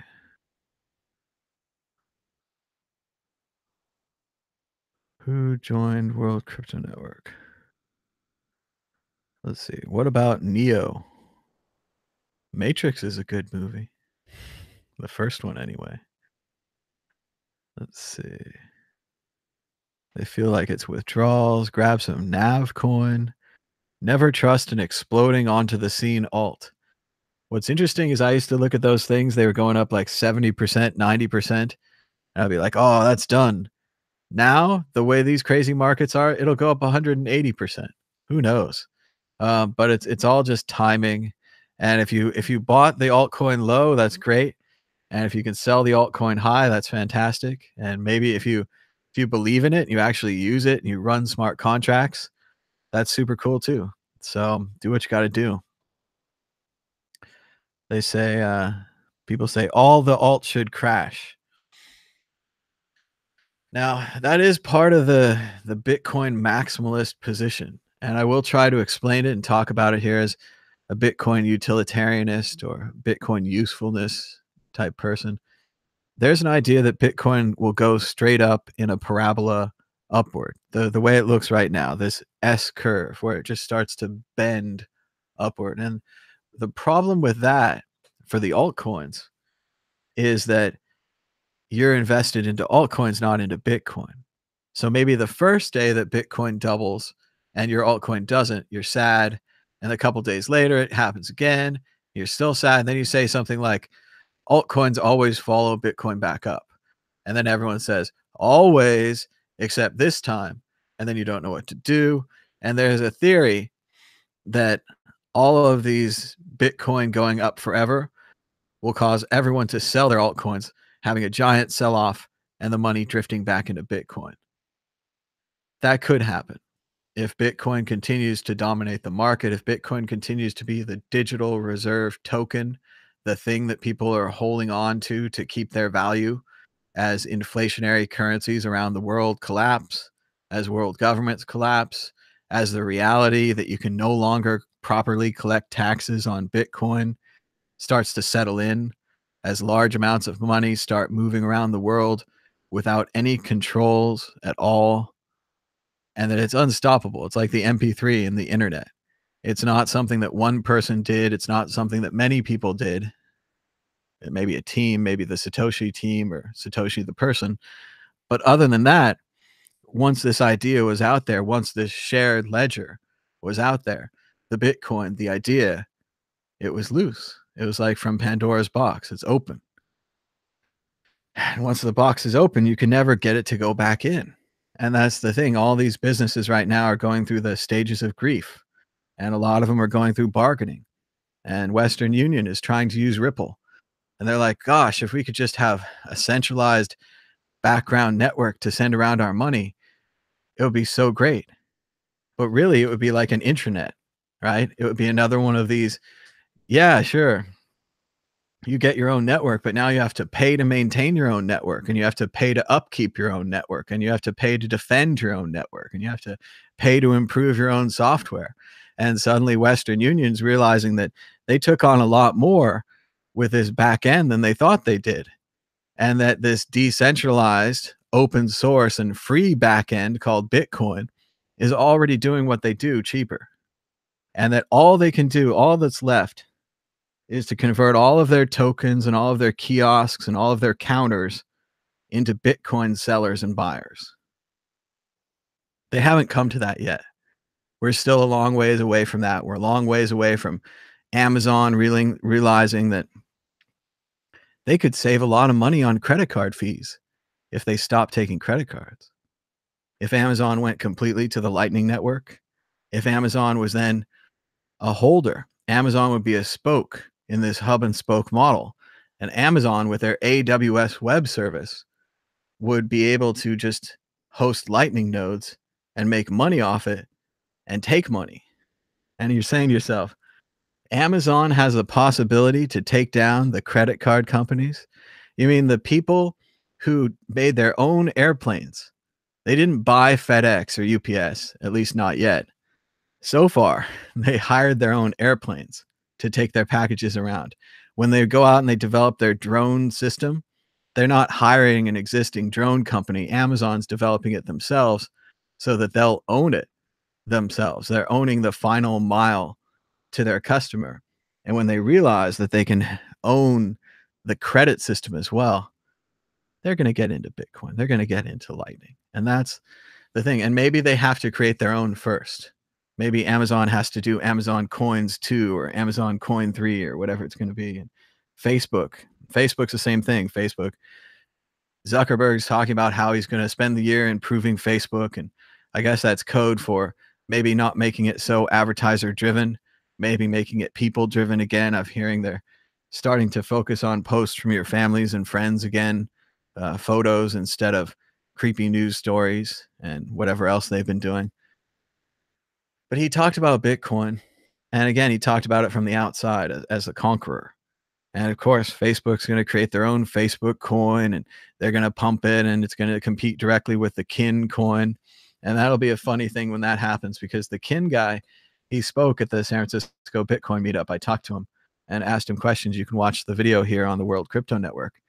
And he said at the time, he said, the only way that we can compete with something as big and powerful and flexible as Facebook is to print our own token and create this ecosystem and use the token to hire more developers to develop cool chat apps and other things on the Kin network. And that's the only way we can compete, because Facebook keeps stealing all of the ideas. Like the way with Snapchat had a really innovative app, and you could share these little 5-second videos, and that's what they created, is the stories. Then suddenly Instagram had that same feature, and then suddenly Facebook Messenger had that same feature. And now Facebook's talking about Bitcoin. They're talking about doing what Kin did, maybe making their own coin, maybe making a Facebook ICO on top of the Facebook IPO. I could buy into both of them. I hope this works out better than the last one. But again, they're not going to use Bitcoin. They're not going to use the traditional, the backbone of this crypto payment system. They're going to go down their own path. They're going to develop their own nonsense. And they're going to do this for years until they realize how much more expensive it is to develop your own path and develop your own nonsense when you could just run with actual Bitcoin. And yeah, you have to hire more expensive developers that actually know what they're doing, and they're rare, but still, you can be with the leader, you can be with the champion, or you can be with some new upstart. And yeah, sometimes the upstarts win. You know, it took a couple of movies, but eventually Rocky won, became a great fighter. Apollo Creed murdered in the ring, Rocky 4.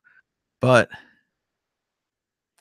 I don't think that's going to happen for Bitcoin. I think it's going to be more like TCP/IP, where the protocol is there and the network is there, and things come along like web browsers and FTP and Gopher and different networks that we can use to transfer files. And these things all end up being related back to Bitcoin, and they all come back to this network. And Andreas has given a great speech about this, and I always kind of echo it a little. And he said things like, when email came out, it couldn't send pictures. And they said, if you send pictures on email, you'll destroy the internet. And then they figured out how to get email to send pictures. And then they said, if you put video on the internet, you'll destroy the internet. And then they figured out how to do video and how to do streaming video. And then they said they couldn't do credit card payments. And then they figured out encryption. And then all these things kept happening. And behind it all, TCP/IP just kept sending around packets. It kept making the internet possible. And that's why the old internet people get so upset when these new people don't value net neutrality. And they say goofy things like, we've only had the net neutrality law for a few years. Everything was fine before that. And that's because net neutrality wasn't a law so much as it was a tradition. And it was something that was upheld highly because everyone understood, because we'd gone through the growth phase together. Everyone understood that net neutrality allowed for FTP and Gopher, and that things like this were different than HTTP, hypertext, or the web browser. And that all these different applications use the network differently, but work together. And that this left us open to develop new applications, things like BitTorrent. BitTorrent broke a file up into pieces, traded the pieces over the network, and then allowed you to reconstruct the file on the other end. This was absolutely mind-blowing when it came out. We could barely pause files when we were downloading them at that point, let alone being able to download all the little parts or slivers of the file and then to be able to reconnect them on the other side. It was truly amazing.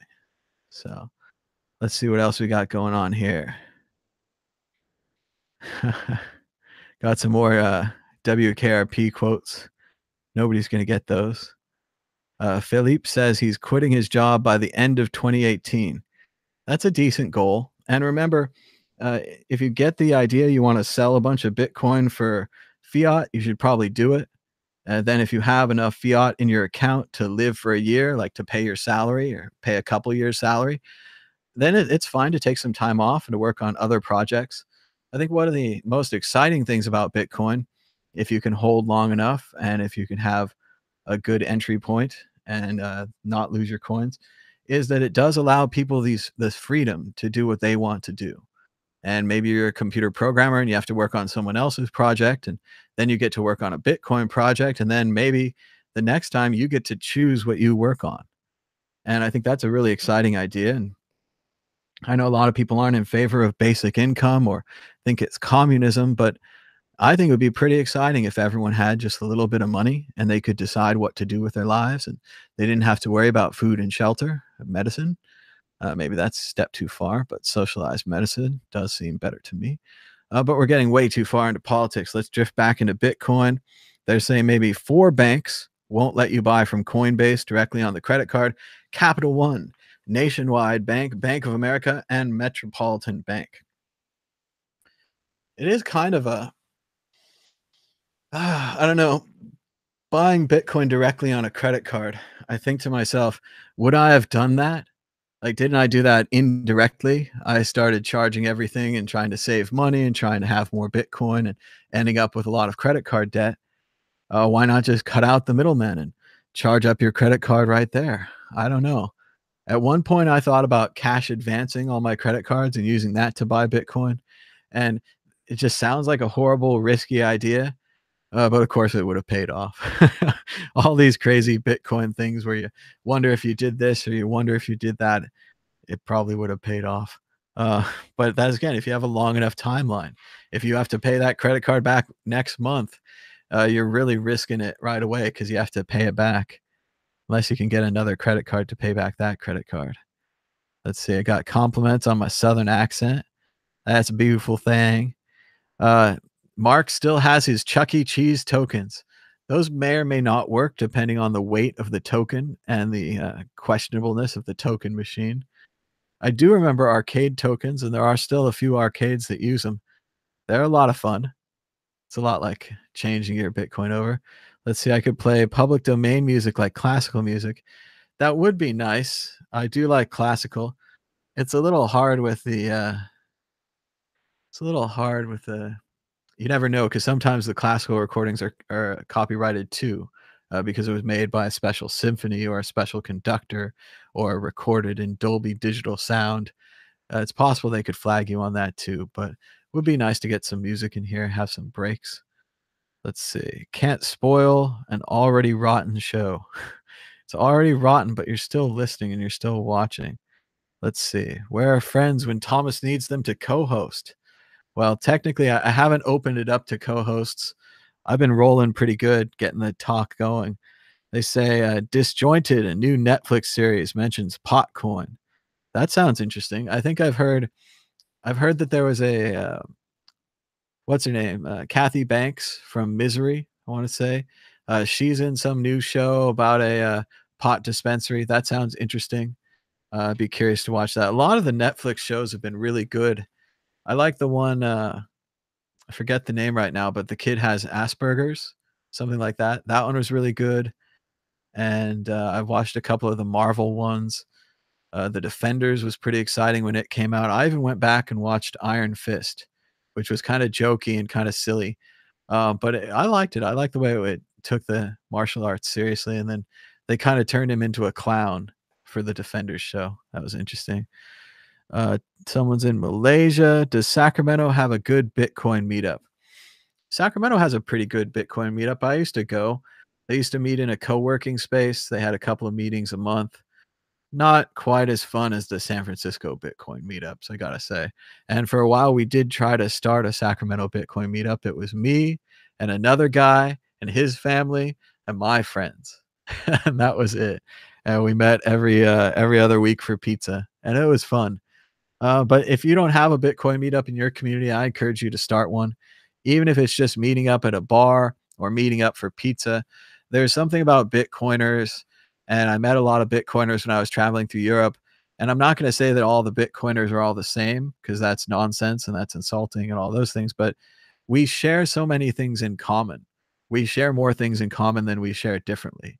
I'd say you're more likely to find Star Trek fans among Bitcoiners, Star Wars fans, maybe a lot of sci-fi people, which for me brings them right together. We can talk about books and movies and what you liked and what we didn't like, and a lot of computer people, a lot of computer repair people, a lot of network people.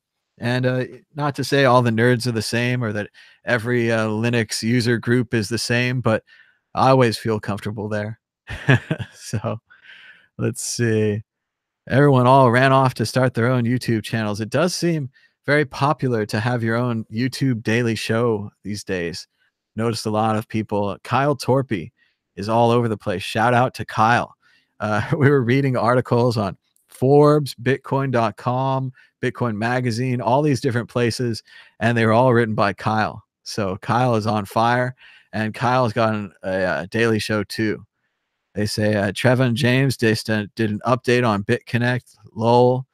It's very sad. I don't usually comment that much on other Bitcoin YouTubers. I like it. People can just do their own thing. That's part of the power of YouTube. You can do whatever you want. But it is sad to me the way a lot of Bitcoin YouTubers become altcoin YouTubers. It seems as though they get a bag full of these altcoins and then suddenly they change their show from Bitcoin something to Dash something or whatever it's going to be. This has happened multiple times. And again, they can all go their own way and do what they want. But it seems a lot simpler just to stay with Bitcoin, stay with the one that brought you if the technology still excites you. I mean, if you lose faith in the Bitcoin technology and you want to go to something with bigger blocks that just seem to grow forever and cost you $40,000 to run a node, and you think that that's going to provide enough censorship resistance, you can go that way if you want. I mean, but you have to take these things into account. And you also have to take into account if you go off there and say you're holding a giant bag of altcoins, and then if you tell your audience to buy them or if you tell them to sell and you don't, I always try to clarify, I don't know the markets. I don't know what's going to happen. But a lot of people don't. And they get excited when it's going up. And then it gets really sad when it goes down. So I feel for you guys. But again, you try to make some cheap money and it doesn't work. They say he hasn't gone into hiding yet. It's tough. Is this channel good? Can I stay? Everyone should stay here. You should all subscribe down below. We've got around 54,000 subscribers. We are closer than ever to our goal of 100,000 subscribers so that we can talk directly to YouTube. It would be almost like talking to God. And you know what I would say? Why don't you have a whitelist, YouTube?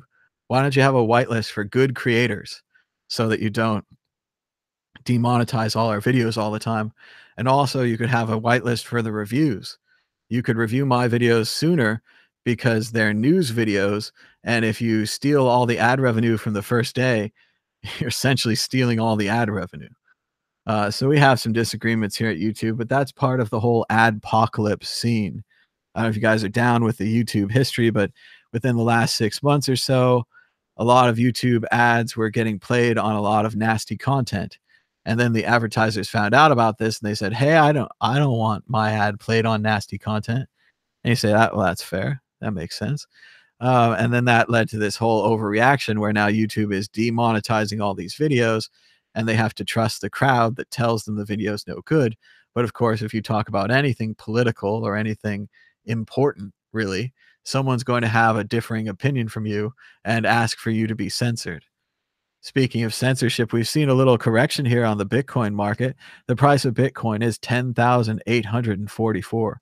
We're zooming into the 15-minute chart, and we may be seeing a red flag, a red candle starting to form at the top of this mini recovery. We may be heading back down. Let's go back out to a little longer candle. Ooh. So there's that little green that we had going on right here. And then now it's looking like a candle. We'll have to see what happens. We're watching the price of Bitcoin. Never been before. This guy has a radio voice, even though I think it's a cold. There's definitely part of a cold here, and it's hard to clear out the old nose. Bitcoin says, get off the internet. 1,000 people are listening to you and will probably listen to some stupid advice that you make. So let's see. Stupid advice. Everyone should read the book 10 Habits of Highly Effective People. You should focus on the 10 habits and how you can improve yourself. The 10th habit is to sharpen the saw and to go back through the steps and see what you've fallen off on and how you can improve yourself and how you can make yourself better. I do believe that everyone can accomplish their dreams and their goals if you write them down, and that's the first step. So there it is, some advice. They don't care. The problem is scammers. Uber and Lyft and Amazon are all Ponzi schemes, and so is Bitcoin. So everything is a Ponzi if you classify it as telling your friends about it equals a Ponzi. So they say Cardano is still mooning. Another idiot above. You're fucking F. So this guy's just all bad. So, bloop. Oh, it's only doing it once. There it is. They need a break. The message is held for review. All right. If people think we need a break, let's see if we can get some co-hosts in here. I'm putting the word out to the World Crypto Network. Live now. Sent this message to like 243 people in 16 time zones. They say this guy's laughing about RSK killing ETH. Ripple is garbage. CNBC is garbage. Many are saying Monero is the future. People in Sweden get stressed when I talk Bitcoin. Maybe you should do it more quietly. CNBC is the Fox News of crypto.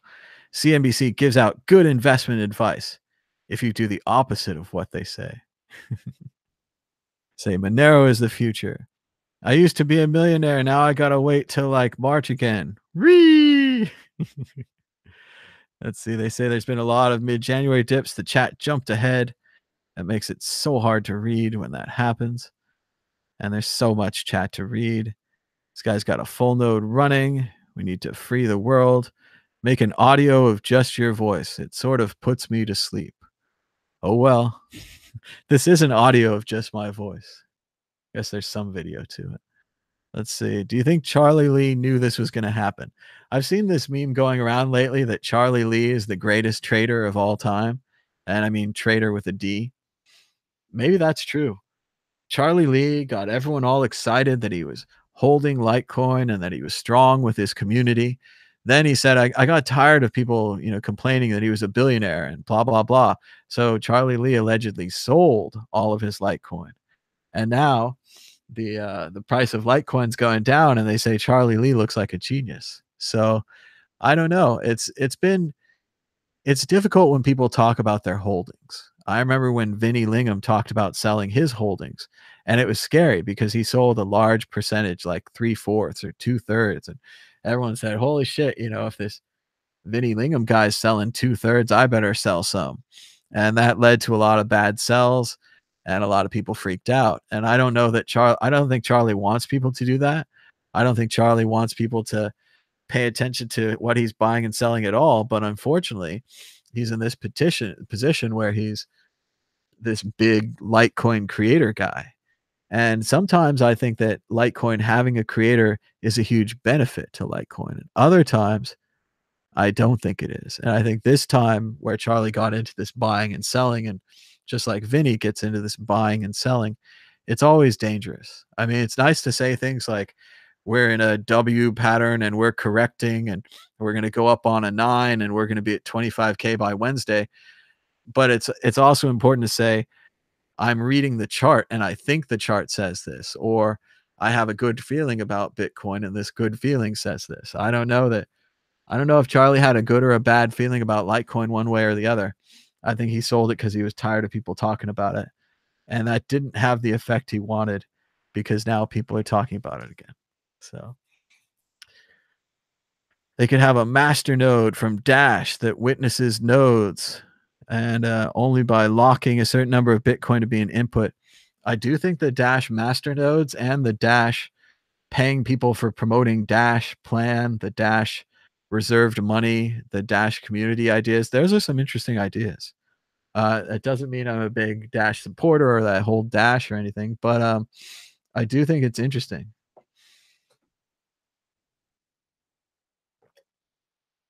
Trying to drink some coffee, thinking about blowing my nose here.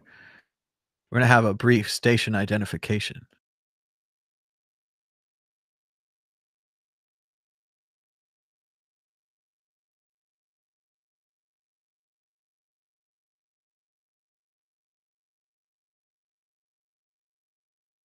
You are listening to Bitcoin Talk Show on the World Crypto Network. Today is January 17th, 2018. It's 1:16 p.m. Quick check of the price of Bitcoin, 10,753. We had a recent low of 9,222, and I'd say a recent high of 11,794. Will it go up? Will it go down? We're reading your chat, and we are far behind. Might need to go faster. Let's see. Just Etner says, Thomas, your monologue inspired me to realize that the coders shall inherit the earth, meaning they'll be regarded as the nobility of past centuries. And it does kind of remind me of rewatching Hackers the movie the other day, where they said, "We are the samurai. We are keyboard cowboys." And they talked as hackers not being individuals, but as being nation states themselves. And that's kind of an idea from Snow Crash, this Neil Stephenson book that was about to become a TV show on Amazon. I can't wait. And that's the idea that in that book, KFC, interestingly enough, with the whole KFC Canada story, but KFC is actually a nation state in Snow Crash. All the corporations are. You could be with, AT&T or KFC, or you could be with the US government, be with the feds, or you could be with the mafia. Any of these things. Everyone needs a corporation. Everyone needs a group. And that was that idea there. And if you look at these coders and you say, will they be the kings? And obviously they already are. And it's pretty amazing that it happened where at one point it was just kind of theoretical and you were studying computer science and you were kind of a hobbyist and you were studying engineering and computer engineering and all these other things. And then something happened with the web. And we went from some people, excessively nerdy people, being on the internet to all people being on the internet. When all people were on the internet, it didn't matter that Facebook was a walled garden or that Facebook potentially had the ability to read all of your information and to know everything about you. The normal people didn't care about that. That was a cyberpunk concern. So after that happened, we did see these kingdoms emerge. We saw things like Facebook and Oculus Rift and Microsoft and Macintosh just go to the moon. And we saw the people who run them, they do kind of run society. They do kind of make the changes. The decision of Apple to get rid of skeuomorphism, that is, address books that look like address books with grain leather, other such nonsense, changed our world. We have a different interface now that we use, and we don't have a choice. So it is interesting to think about the power that coders have and the decisions that they make. I often use early software, and I can tell that the coder doesn't use it the way I do, and that they're not prepared for it, and they don't take the shortcuts that I take, and they're not following my train of thought. But when you use later stage software, Apple software, for example, if I guess where the setting should be, it's usually there. And that's this amazing kind of mind meld communication between the user interface designer, the programmer, the actual end user. And that really is a kind of magic. And it is like you're reading a book all the time, the book of someone else's program. And when I first started to use computers, things like Apple Paint, you'd get this whole toolbox full of tools. And I don't know about you guys, but I went one by one through the tools trying to figure out what each one did. And then when I got Microsoft Word, I went one by one through all of the menus, trying to figure out what each one did. And then when I got Photoshop, I tried to learn all those menus. And there's this continual process of learning with the computer. And it's a two-way communication between the coders and between the users. But what happened, the reason why the coder's in such a position of strength is because their software can go to so many people. And we've never had anything like this in human history where one person, Zuckerberg, or one team of Facebook coders can influence so many people, and that they could have even psychological experiments where they try to make people happy or try to make people sad. And they can do this, some would say, without ethics, without any kind of, I wonder how this will affect the sad people. I wonder how this will affect the happy people. They don't care because it's really just data and it's just numbers, and they are at such a high level, and they're so used to being at such a high level that they are kings of data. They are the masters of metadata. They are in a strong position. And that's what the cyberpunks warned. And that's what they said. They said why you shouldn't join Facebook and why you shouldn't join all these centralized identity rings, and how all of your information will be collated and the potential evils. And that's presumably what Zuckerberg's trying to fix this year. That's presumably his big project. I don't know if he's going to succeed. It's a big challenge. Let's see. Cynthia says she works in crypto as a writer and editor and is hoping to work 100% in crypto by the end of 2018. And that is a great way to get into crypto, is to use your existing skills and to trade them for Bitcoin. Maybe you're a carpenter, maybe you're a dog walker. Work out a deal where you get paid in Bitcoin. Get a little Bitcoin that way. Or convert your money into Bitcoin every once in a while. Do dollar cost averaging. Buy a little bit each week. Let's see. Bake me a cake. We had a we had a project once in 2nd grade where they had us teach a space alien how to make a peanut butter and jelly sandwich. And the problem was the space alien hadn't heard of anything, right? They didn't know what bread was. They didn't know how to open the bag of food. They didn't know how to unscrew the peanut butter jar. You had to tell them step by step how to make this peanut butter sandwich with a lot of explanation. And in a lot of ways, that's an introduction to computer programming. The computer doesn't know how to make a sandwich. The computer doesn't know how to open the peanut butter jar. It's only through step-by-step process that we can work together to do that.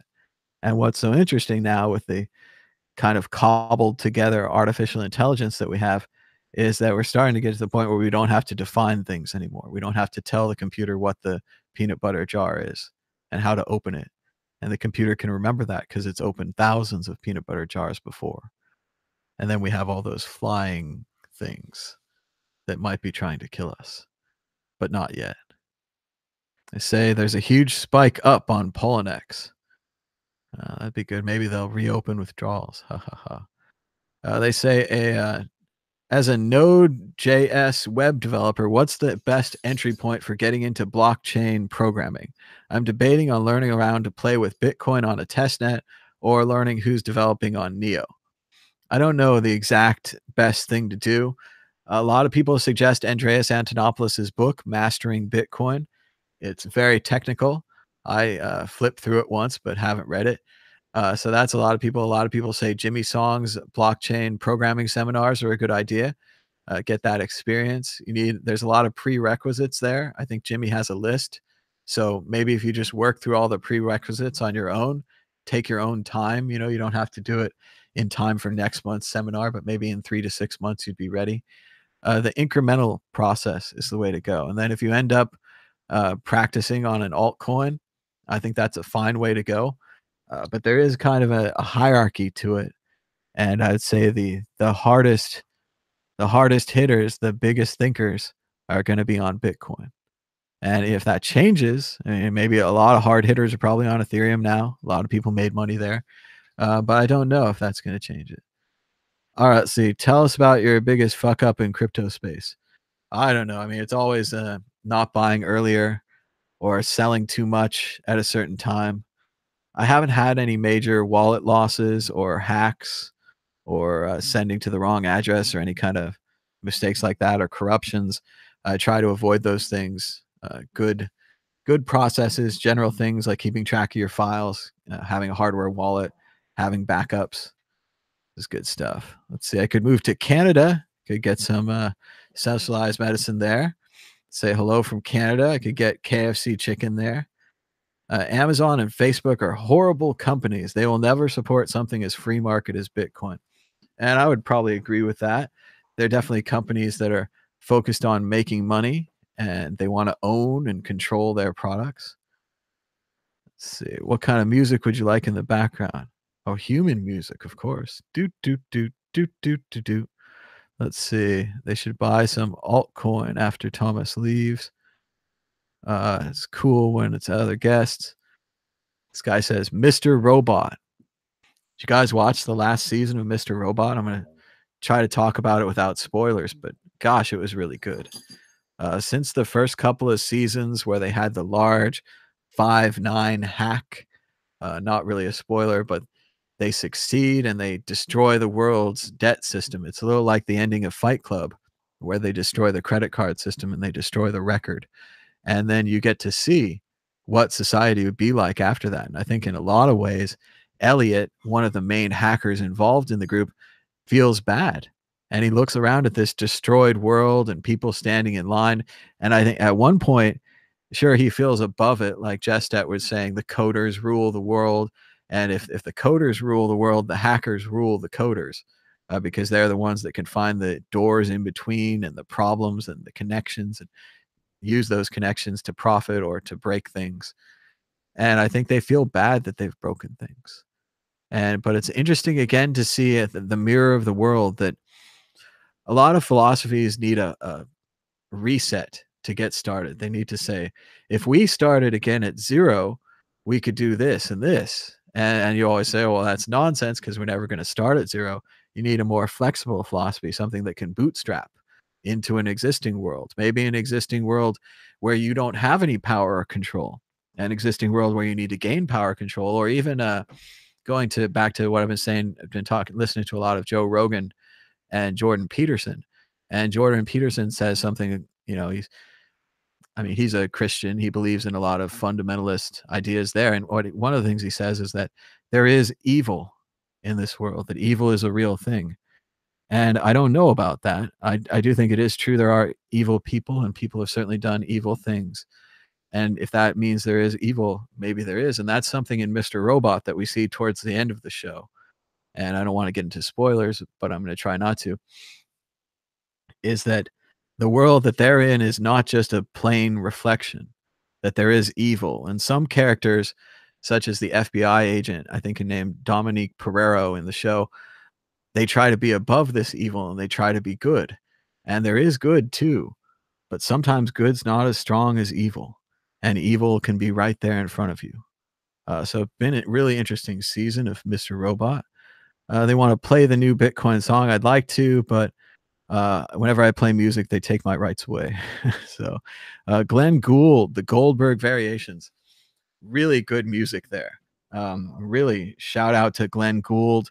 If you haven't seen it, there's a great film, something like 23 short films about Glenn Gould. That's an interesting independent movie, a great way to get into a really good, I don't want to say piano player. He's a pianist. He's a classical pianist. He understands the music he's playing. There's two major versions of the Glenn Goldberg Variations. There's the version he played when he was young and the version he played when he was old. And I would suggest listening to both of them several times, even though they're quite long and quite intricate with the fingerings and the positions. The young version, he plays it so fast. He plays it so hard. He's such a virtuoso. He has this thing, he sings during it a little bit. So that in some ways, some people think detracts from the recordings, but in other ways shows the connection that he had to the music and how much he was feeling it. And the young version just rockets off the page.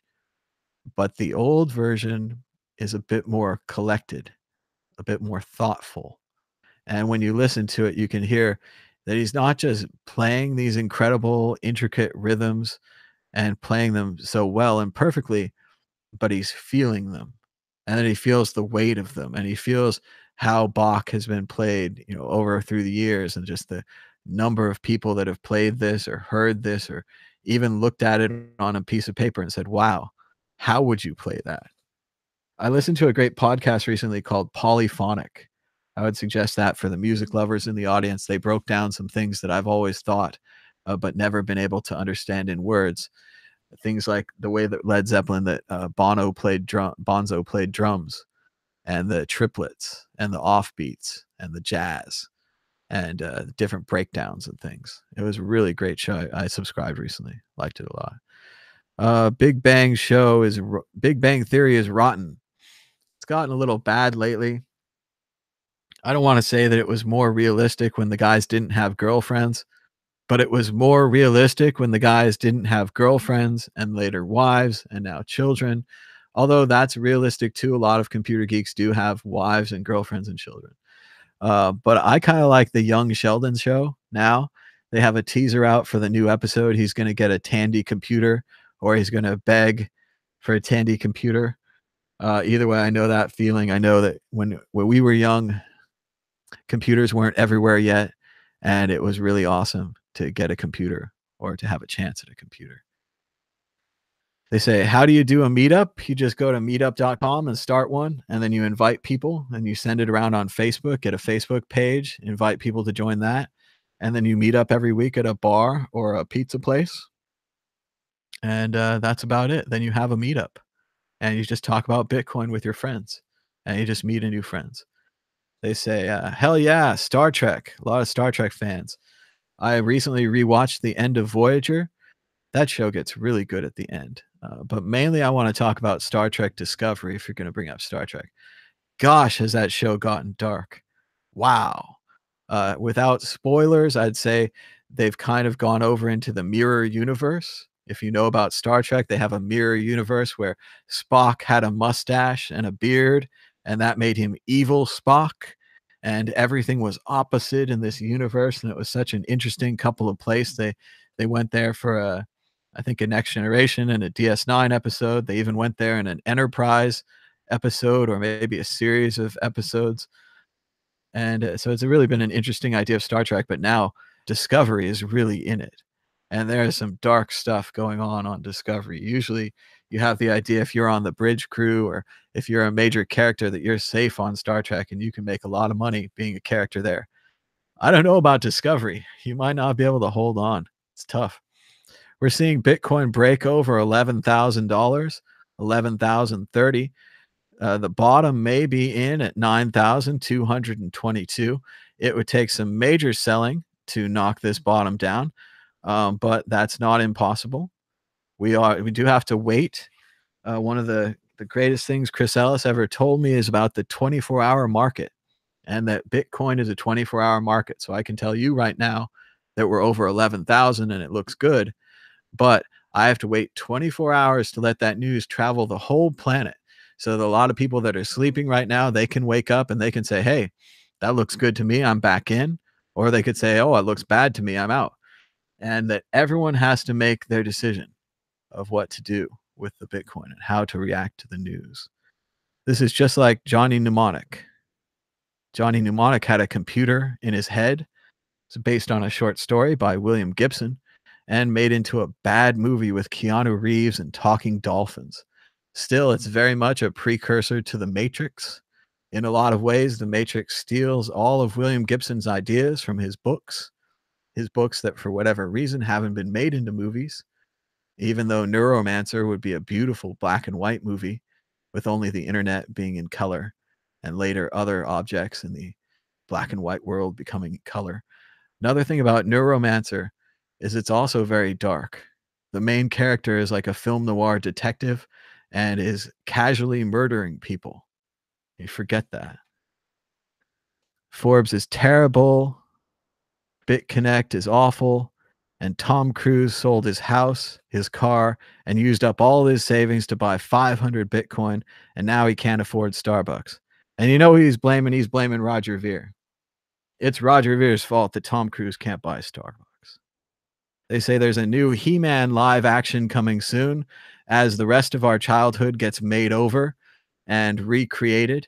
It was really interesting to watch the G.I. Joe become from a cartoon show to become movies, and then to see Transformers explode from a cute little cartoon show that was actually famous in its own right for the way that it overtly sold toys, and they would introduce new characters, aka new toys, every week. and it was, brilliant in its own way. But then it became this movie with all the blurry action, and they never shot any lasers. It was always red and blue lasers in the cartoon show. Not anymore. They say, net neutrality made Facebook, Google, and Netflix monopolies. You don't know what you're talking about. Well, it did give them the opportunity to compete on an open network, but and it's true, it did lead to monopolies. A lot of the startup ideas say Peter Thiel's book From Zero to One says you should be focused on creating a monopoly so that you can jack up prices. He's really open about it. And I think that, yeah, Amazon seeks to monopolize all of the world's commerce so that they can jack up prices. But they know at the same time, the minute that they jack up prices, that everyone will leave and there'll be competition. But they hope that they can control enough of the market with a monopoly that they won't have any competition and they can charge what they want. I would say net neutrality gives us the ability to free ourselves from these things by having competitors and having competition that wouldn't have to pay to get access to bandwidth. Part of the beauty of the internet, and I've heard this stated different times by people, they say the website of the government of New Jersey can go as fast as the World Crypto Network server, can go as fast as the Facebook server, can go as fast as the YouTube server. And that's a fair playing field. And I talked about how some philosophies don't work unless there's a level playing field, and they just wait for this endless wait for a reset, and there's never a reset. What's neat about the internet, what's neat about the way it was designed, is that it is a level playing field. So we did get to see services like Facebook rise up and kill MySpace. We got to see MySpace kill Friendster. We almost got to see Snapchat kill Facebook. We're getting to see Facebook kill Snapchat. I mean, we're seeing all these different moves and changes, but we're also seeing an undercurrent with the video.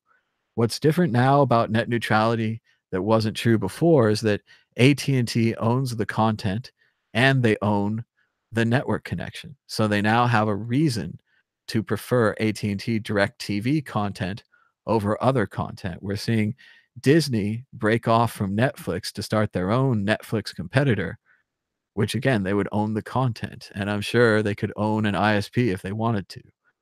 Disney is getting very powerful with the Star Wars, Marvel, and Pixar. It's an incredible entertainment network that they've built for themselves.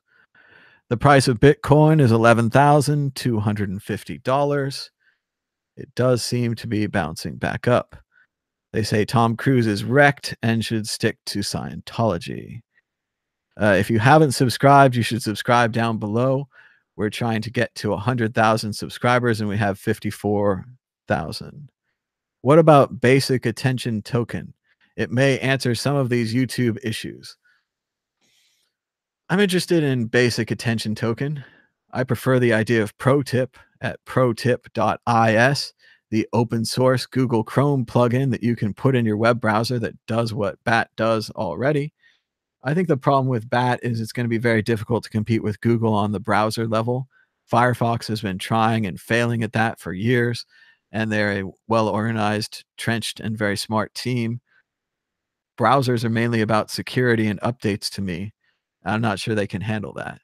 They also had that very controversial idea of replacing existing advertisement with their own system and then taking a cut and delivering the money to the existing advertisers. Very strange ideas, very complex. Obviously, they had a token sale and they raised a lot of money, so maybe that means that they could make their idea more real than in the past. Problem with a lot of these things, they need a big snowball to start rolling. Steemit kind of has that snowball rolling. They have a very interesting solution that at least is providing long form articles like Medium. But I don't know if anyone wants long form articles. They're saying, why don't you go to DTube or other tubes? One of the beauties of YouTube, and this is why I ask you to give me a thumbs up and a share, is that YouTube has discoverability. Maybe you came to YouTube and you watched a different video, or you're in the mood for this, or you didn't know what you wanted. Maybe you just looked at the live section and you said, hey, Bitcoin Talk Show's got 800 viewers. I'll give that a listen. And that's the magic of YouTube, is discoverability. On YouTube, I can get people who haven't heard of me to listen to me. And when you don't have any advertising money and you're not a big fancy YouTuber and you don't have a Lamborghini or whatever these people are showing off on their new channels, you have to hope that people find you through the likes and through the shares, and YouTube has that. So a lot of these other services, I could broadcast there, but then I have to bring my own audience, and then I can't grow my audience. That's why YouTube and Facebook, like the previous guy said, have adopted some monopolies. So let's see. Communist, socialist. It's a candle confirmed. Um, yeah, I don't know. There's different ideas on this. I think you part of it is you have to be based in reality, and you have to look at what systems, how they actually work, and if they actually help people. And then there's this whole kind of libertarian reject all of the other ideas. I can hear myself. And they just kind of any government enforcement must be bad, any kind of new idea must be bad, any kind of solution from the top must fail. When in reality, a lot of these solutions from the top do help people, and they do provide some good. We're watching the 1 minute candles of trading. Let's see how that's going. Oh, looks nice on the 1 minute. That makes it more exciting. They say, don't go all in on the price next time, Tom Cruise. Be smarter. And they've got that book. I don't know what book he means. Maybe Snow Crash. Snow Crash is a good book. On DTube, there's no censorship. Wow, wow, wow. It's not it's not so much a censorship issue with YouTube with the demonetization, although it's kind of that way. But again, you'd get no monetization on DTube. A lot of these new things aren't there. Let's see. Are you new to this? Not new to this, I don't think. Let's see. Doing a great job. We're at 11,264. And we've got a super chat from Zazaza. What do you think about the BitShares decentralized exchange? And telling me to keep up the good work. I'm excited by decentralized exchanges. I think it's a cool idea. I don't know much about the BitShares exchange or their project specifically. I know it was the previous project of Dan Larimer, and he worked on Steemit. So that's interesting that he's moved on, but they're still doing well. I like the idea of the Bisq exchange. It used to be called BitSquare. Talk to those guys in Prague. I'd like to see decentralized exchanges. I think a lot of the problems is could be kind of solved with Tether, but obviously Tether's a trust machine. Because the real thing is you can't have your USD on your decentralized exchange. Then you can only exchange crypto for crypto. Then how do you get more USD into the system? You have to use something like Square Cash or Coinbase that wants your identity, or maybe you use local Bitcoins and you meet a guy, and then maybe you go to the decentralized exchange and make your trade. I think cross atomic swaps are going to help a lot with that. I don't know if that's the same as a decentralized exchange because it's a direct money for money transfer. But I do think that's the direction we're going. It's also interesting to see things like Shapeshift. I tried Shapeshift recently, and it was a lot more like a over-the-counter trade than I thought it would be. It seemed a lot more like I stuck my hand out with my money and waited till someone came along that wanted to trade me. It wasn't like there was a lot of liquidity there. Speaking of liquidity, we're seeing a possible top on Bitcoin at 11,304. We're seeing a drop to 11,200. There's a little bit of red. So let's see what else we've got going here. People are liking the show. It's doing good. Barter decks. I don't know anything about that. Everyone's free to choose the fork they like. Say that other people are absent during the crash. There was an idea I spread not too long ago from Dante's Inferno that one of the hottest and worst places in hell is reserved to those who stay quiet during times of crisis, times of great moral crisis and great political crisis. And it can be tough. A lot of people I know are very famous in Bitcoin and kind of above the Bitcoin so much that they can't make a political statement about a fork and that they can't get involved saying which they'd prefer. And at one point, you understand that. You understand the need for neutrality and for one to protect reputation and not get involved in a political fight and start mudslinging and get down in the mud with the people. But then at the other part, we're having a debate over ideas. And if you can get out there and explain your idea better than the opponent, you can win. And if you keep practicing and learning how to explain your idea and how to profess it better, Your idea needs to be strong. It needs to be strong enough to take on this idea of big blocks or to take on this idea of smart contracts. And I think Bitcoin is one of those ideas. And we just need to keep it going. Let's see. People are saying Bitcoin's dying even as it's recovering to 11,200. People say you should get a car with the doors that go like this, not that go like that. It's good. Learn more about BitShares. Check out Open Ledger. So interesting stuff. They say the show rules. People were worried out there, but now they're not. And that's true. I mean, remember, just don't invest more than you can lose. Remember that the Bitcoin that you bought last week is the same Bitcoin that you own this week. All the ideas are still there. All the technologies still very strong. Let's see. Doing a multi-hour stream while others are quiet. Well, I mean, these shows are hard to do. I have a little bit of Bitcoin. I've lost money too. I'm sad about it. But at the same time, I'm holding my investment. I believe in my investment and I hope that it will go better. So they saw, oh, Bitcoin's dying from mempool congestion. Okay, so once again, the problem there is that the miners can spam the network and then get the fees back. So, and still, the problem here is decentralizing the mining. We have mining consolidated in China, which allows the miners, in theory, to spam the network and to get that money back.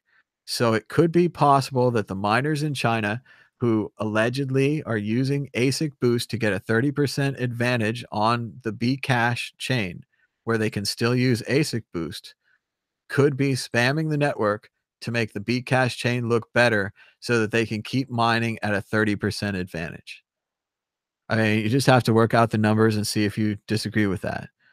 But that's my theory on that. They say 9/11 was an inside job. 9/11 Building 7. That's funny how that rhymes. Let's see. YouTube gets mad every time you use the F word. I just let everybody know if you don't want YouTube to automatically censor you, you have to not curse and use all high levels, all capped letters here. Oh, think it might be time to let the dogs out. So we're going to take a quick 5-minute break, maybe get some more coffee, and then we'll be right back. So be sure to put your questions in the chat. We'll be right back on the World Crypto Network.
And we're back on the World Crypto Network. I got an apple, one of the loudest fruits to eat on camera. So I'm sure I'm going to be enjoying that soon. The price of Bitcoin is 11,210. We're seeing a lot of action on this current candle. We're seeing the price bounce between 11,139 all the way up to 11,247. We're watching the 1-minute candles on Bitstamp. These are very violent and exciting 1-minute candles. Don't confuse them for larger candles. Looking at the upset in the chat, people are upset about Bitcoin Cash. They say that it's better. I say that if you have to keep doubling the block size, and if that's your only solution, it's like adding more lanes to the freeway. We need better cars. We need self-driving cars. We need flying cars. We need to think outside the box to solve the traffic problem, and that's what scaling is. It's a traffic problem. If your solution is just to double the blocks, I don't think it's a very good solution. I don't think it's elegant, right? We have to use a term of art. Is it an elegant solution or is it a rushed, bare bones solution? Do you have high level programmers working on it or do you have a bunch of random nobodies? I'm afraid both of those go against you. From a scientific perspective, Bitcoin Cash does not win. The Bitcoin network, with a Lightning Network attached, with RSK attached, with all of the other things attached, that getting rid of transaction malleability, which does break ASIC boost. Sorry to let you know, the way that it confirms the key, the way that it transacts the Bitcoin, you can't predict the transaction as well on the segregated witness network. But we can attach all these new features like side chains, the Lightning Network, RSK smart contracts, and much, much more. That's a technology. Bitcoin is a technology. It's not frozen in the mud. It's too busy right now, so the fees are high. So if we move some of the transactions over to the Lightning Network, then the fees will go down, especially on the Lightning Network. The price of Bitcoin is 11,247, and the dogs want back inside. Hold on.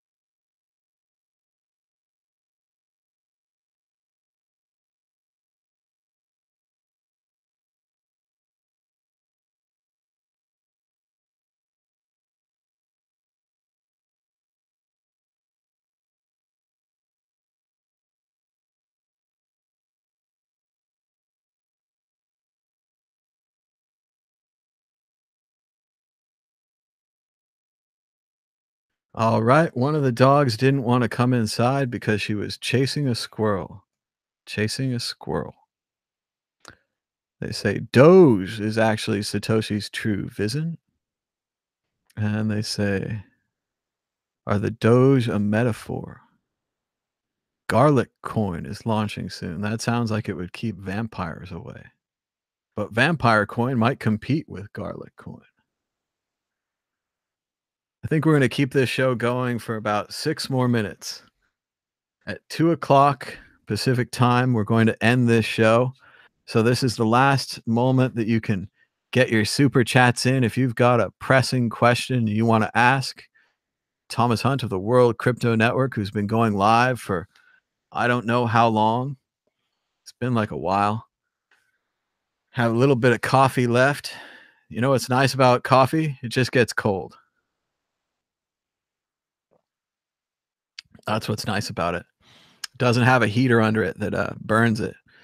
They want a bacon coin, bake coin. What's my prediction for tomorrow? Well, judging on the charts, judging on the 15-minute, I think we might have found the bottom. I think it's exciting if we found the bottom. But remember, we have to wait 24 hours to see if the rest of the market agrees with us that we found a bottom. Somebody could look at this 11,000 and say, this is great. I can sell. I'm gone. I'm out. And that would turn the market the other way. But zooming out, and quite frankly, much to my surprise, when I started this show a few hours ago. I did not expect that we would start it at near the bottom and that we would see what looks like a nice recovery to 11,322. So let's see some more questions. Do you think that consciousness varies between individuals? This is an interesting idea. I think intelligence is really important, and not just intelligence, but flexibility, the ability to take on new ideas, the ability to learn new things. I repeat this a lot, but my friend Blake is all about the Dunning-Kruger effect. The idea that dumb people think that they're smart and smart people think that they're dumb. And that's what I found. The more smart people I find, the more that they're smart because they're looking to learn from other people. When they meet someone new that knows more than them, they're not offended by that. They're excited by that. They're like, gosh, how can I get this guy to tell me all his secrets? Not even that they're secrets. Sometimes they're just existing science or existing stories. And you get them to tell them, and then that improves your knowledge. And then you're improved. And that's what people need, is that ability to improve, to meet other people, to learn from them. I don't know if that's just about intelligence or just about flexibility or a good upbringing or a good education that allows flexibility. I think a lot about this Neil Stephenson book called The Diamond Age. And in the Diamond Age, the kids were given a book kind of like an Amazon Kindle or a Hitchhiker's Guide to the Galaxy. And the book, when it was given to the poor people, was designed to get them to stay in line. And, you know, like the Japanese expression, don't be the nail that sticks out. It's the one that gets the hammer. And it was much more about conformity. Maybe some people think our education system in the US might be like that these days. The other side of the book was given to the rich children. And the rich children book taught them how to rebel and how to revolt against the world and how to change things and how to be the nail that stands out. And that was the high valued prize. And that's what I think. It's a lot about education. It's a lot about what you allow yourself to believe, the ends of the conversation. A lot of people have sections of conversations that we can't have.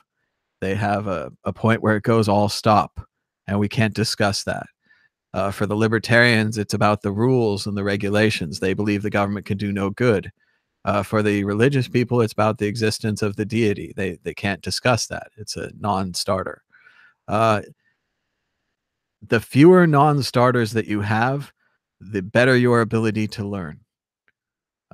There's a great movie called Henry Fool, and I don't think a lot of people have seen it. And Henry is reading pornography in the donut shop. And he says, what do you learn from that? What's that about? And he says, I don't like to discriminate between modes of knowing. And Henry is one of these open scholars. And that does mean that he's a bum. And that does mean that he travels around with no money. But he just wants to learn things. He's open to knowledge. And that's what I think people need. They need to be open to knowledge. People say the next bull market will start soon. Other people don't like cold coffee as much as I do. I like to mix in that caramel stuff. That makes it good. You can buy cold coffee. You can buy, what do you think of Morpheus? I think that Morpheus is the person that Neo's looking for in the Matrix. No, I've heard of it. I've met David at Jackson's Bitcoin meetups in San Francisco. Seems like a good team. Stellar's probably an interesting project because of ICOs like Morpheus. But then again, I'm not that crazy about ICOs. So we just got to look into things more. This guy loves the Diamond Age, a young lady's illustrated primer. That was the name of the book. Pretty nice. Looking at the 15-minute chart is like Dunning-Kruger. And we're looking up. We're getting back to the 2 o'clock time. And that means we have to end this show. Let's see. I don't think we got any donations. So if you do have some extra Bitcoin. Oh, there we go. We got a donation for 0.00092,496. So thank you so much for your support. You can pause the screen right now, send Bitcoin to this donation address later. That'd be really cool. Thank everybody for watching. This has been kind of like Today in Bitcoin, but a lot more like Bitcoin talk show. Maybe next week we'll have more guests. We'll have more call-ins. I'll try to get Skype working and some other technologies. But for this week, I thought we'd just have a talk and talk about some random things and keep our eye on the price of Bitcoin, which until now has been going really good. We're at 11,330. And that's where we're going to end this show for today. We'll be back tomorrow with another episode of Today in Bitcoin. And then I'll be trying to gather some people up for the Bitcoin group on Friday. As always, you could subscribe to the World Crypto Network down below. Like this episode. Likes are free. You get to like as many videos as you like. And we've got some other Bitcoin videos you could check out with the Vortex, the Bitcoin News Show, and Andy Hoffman's been doing some interviews. But until next time, bye-bye.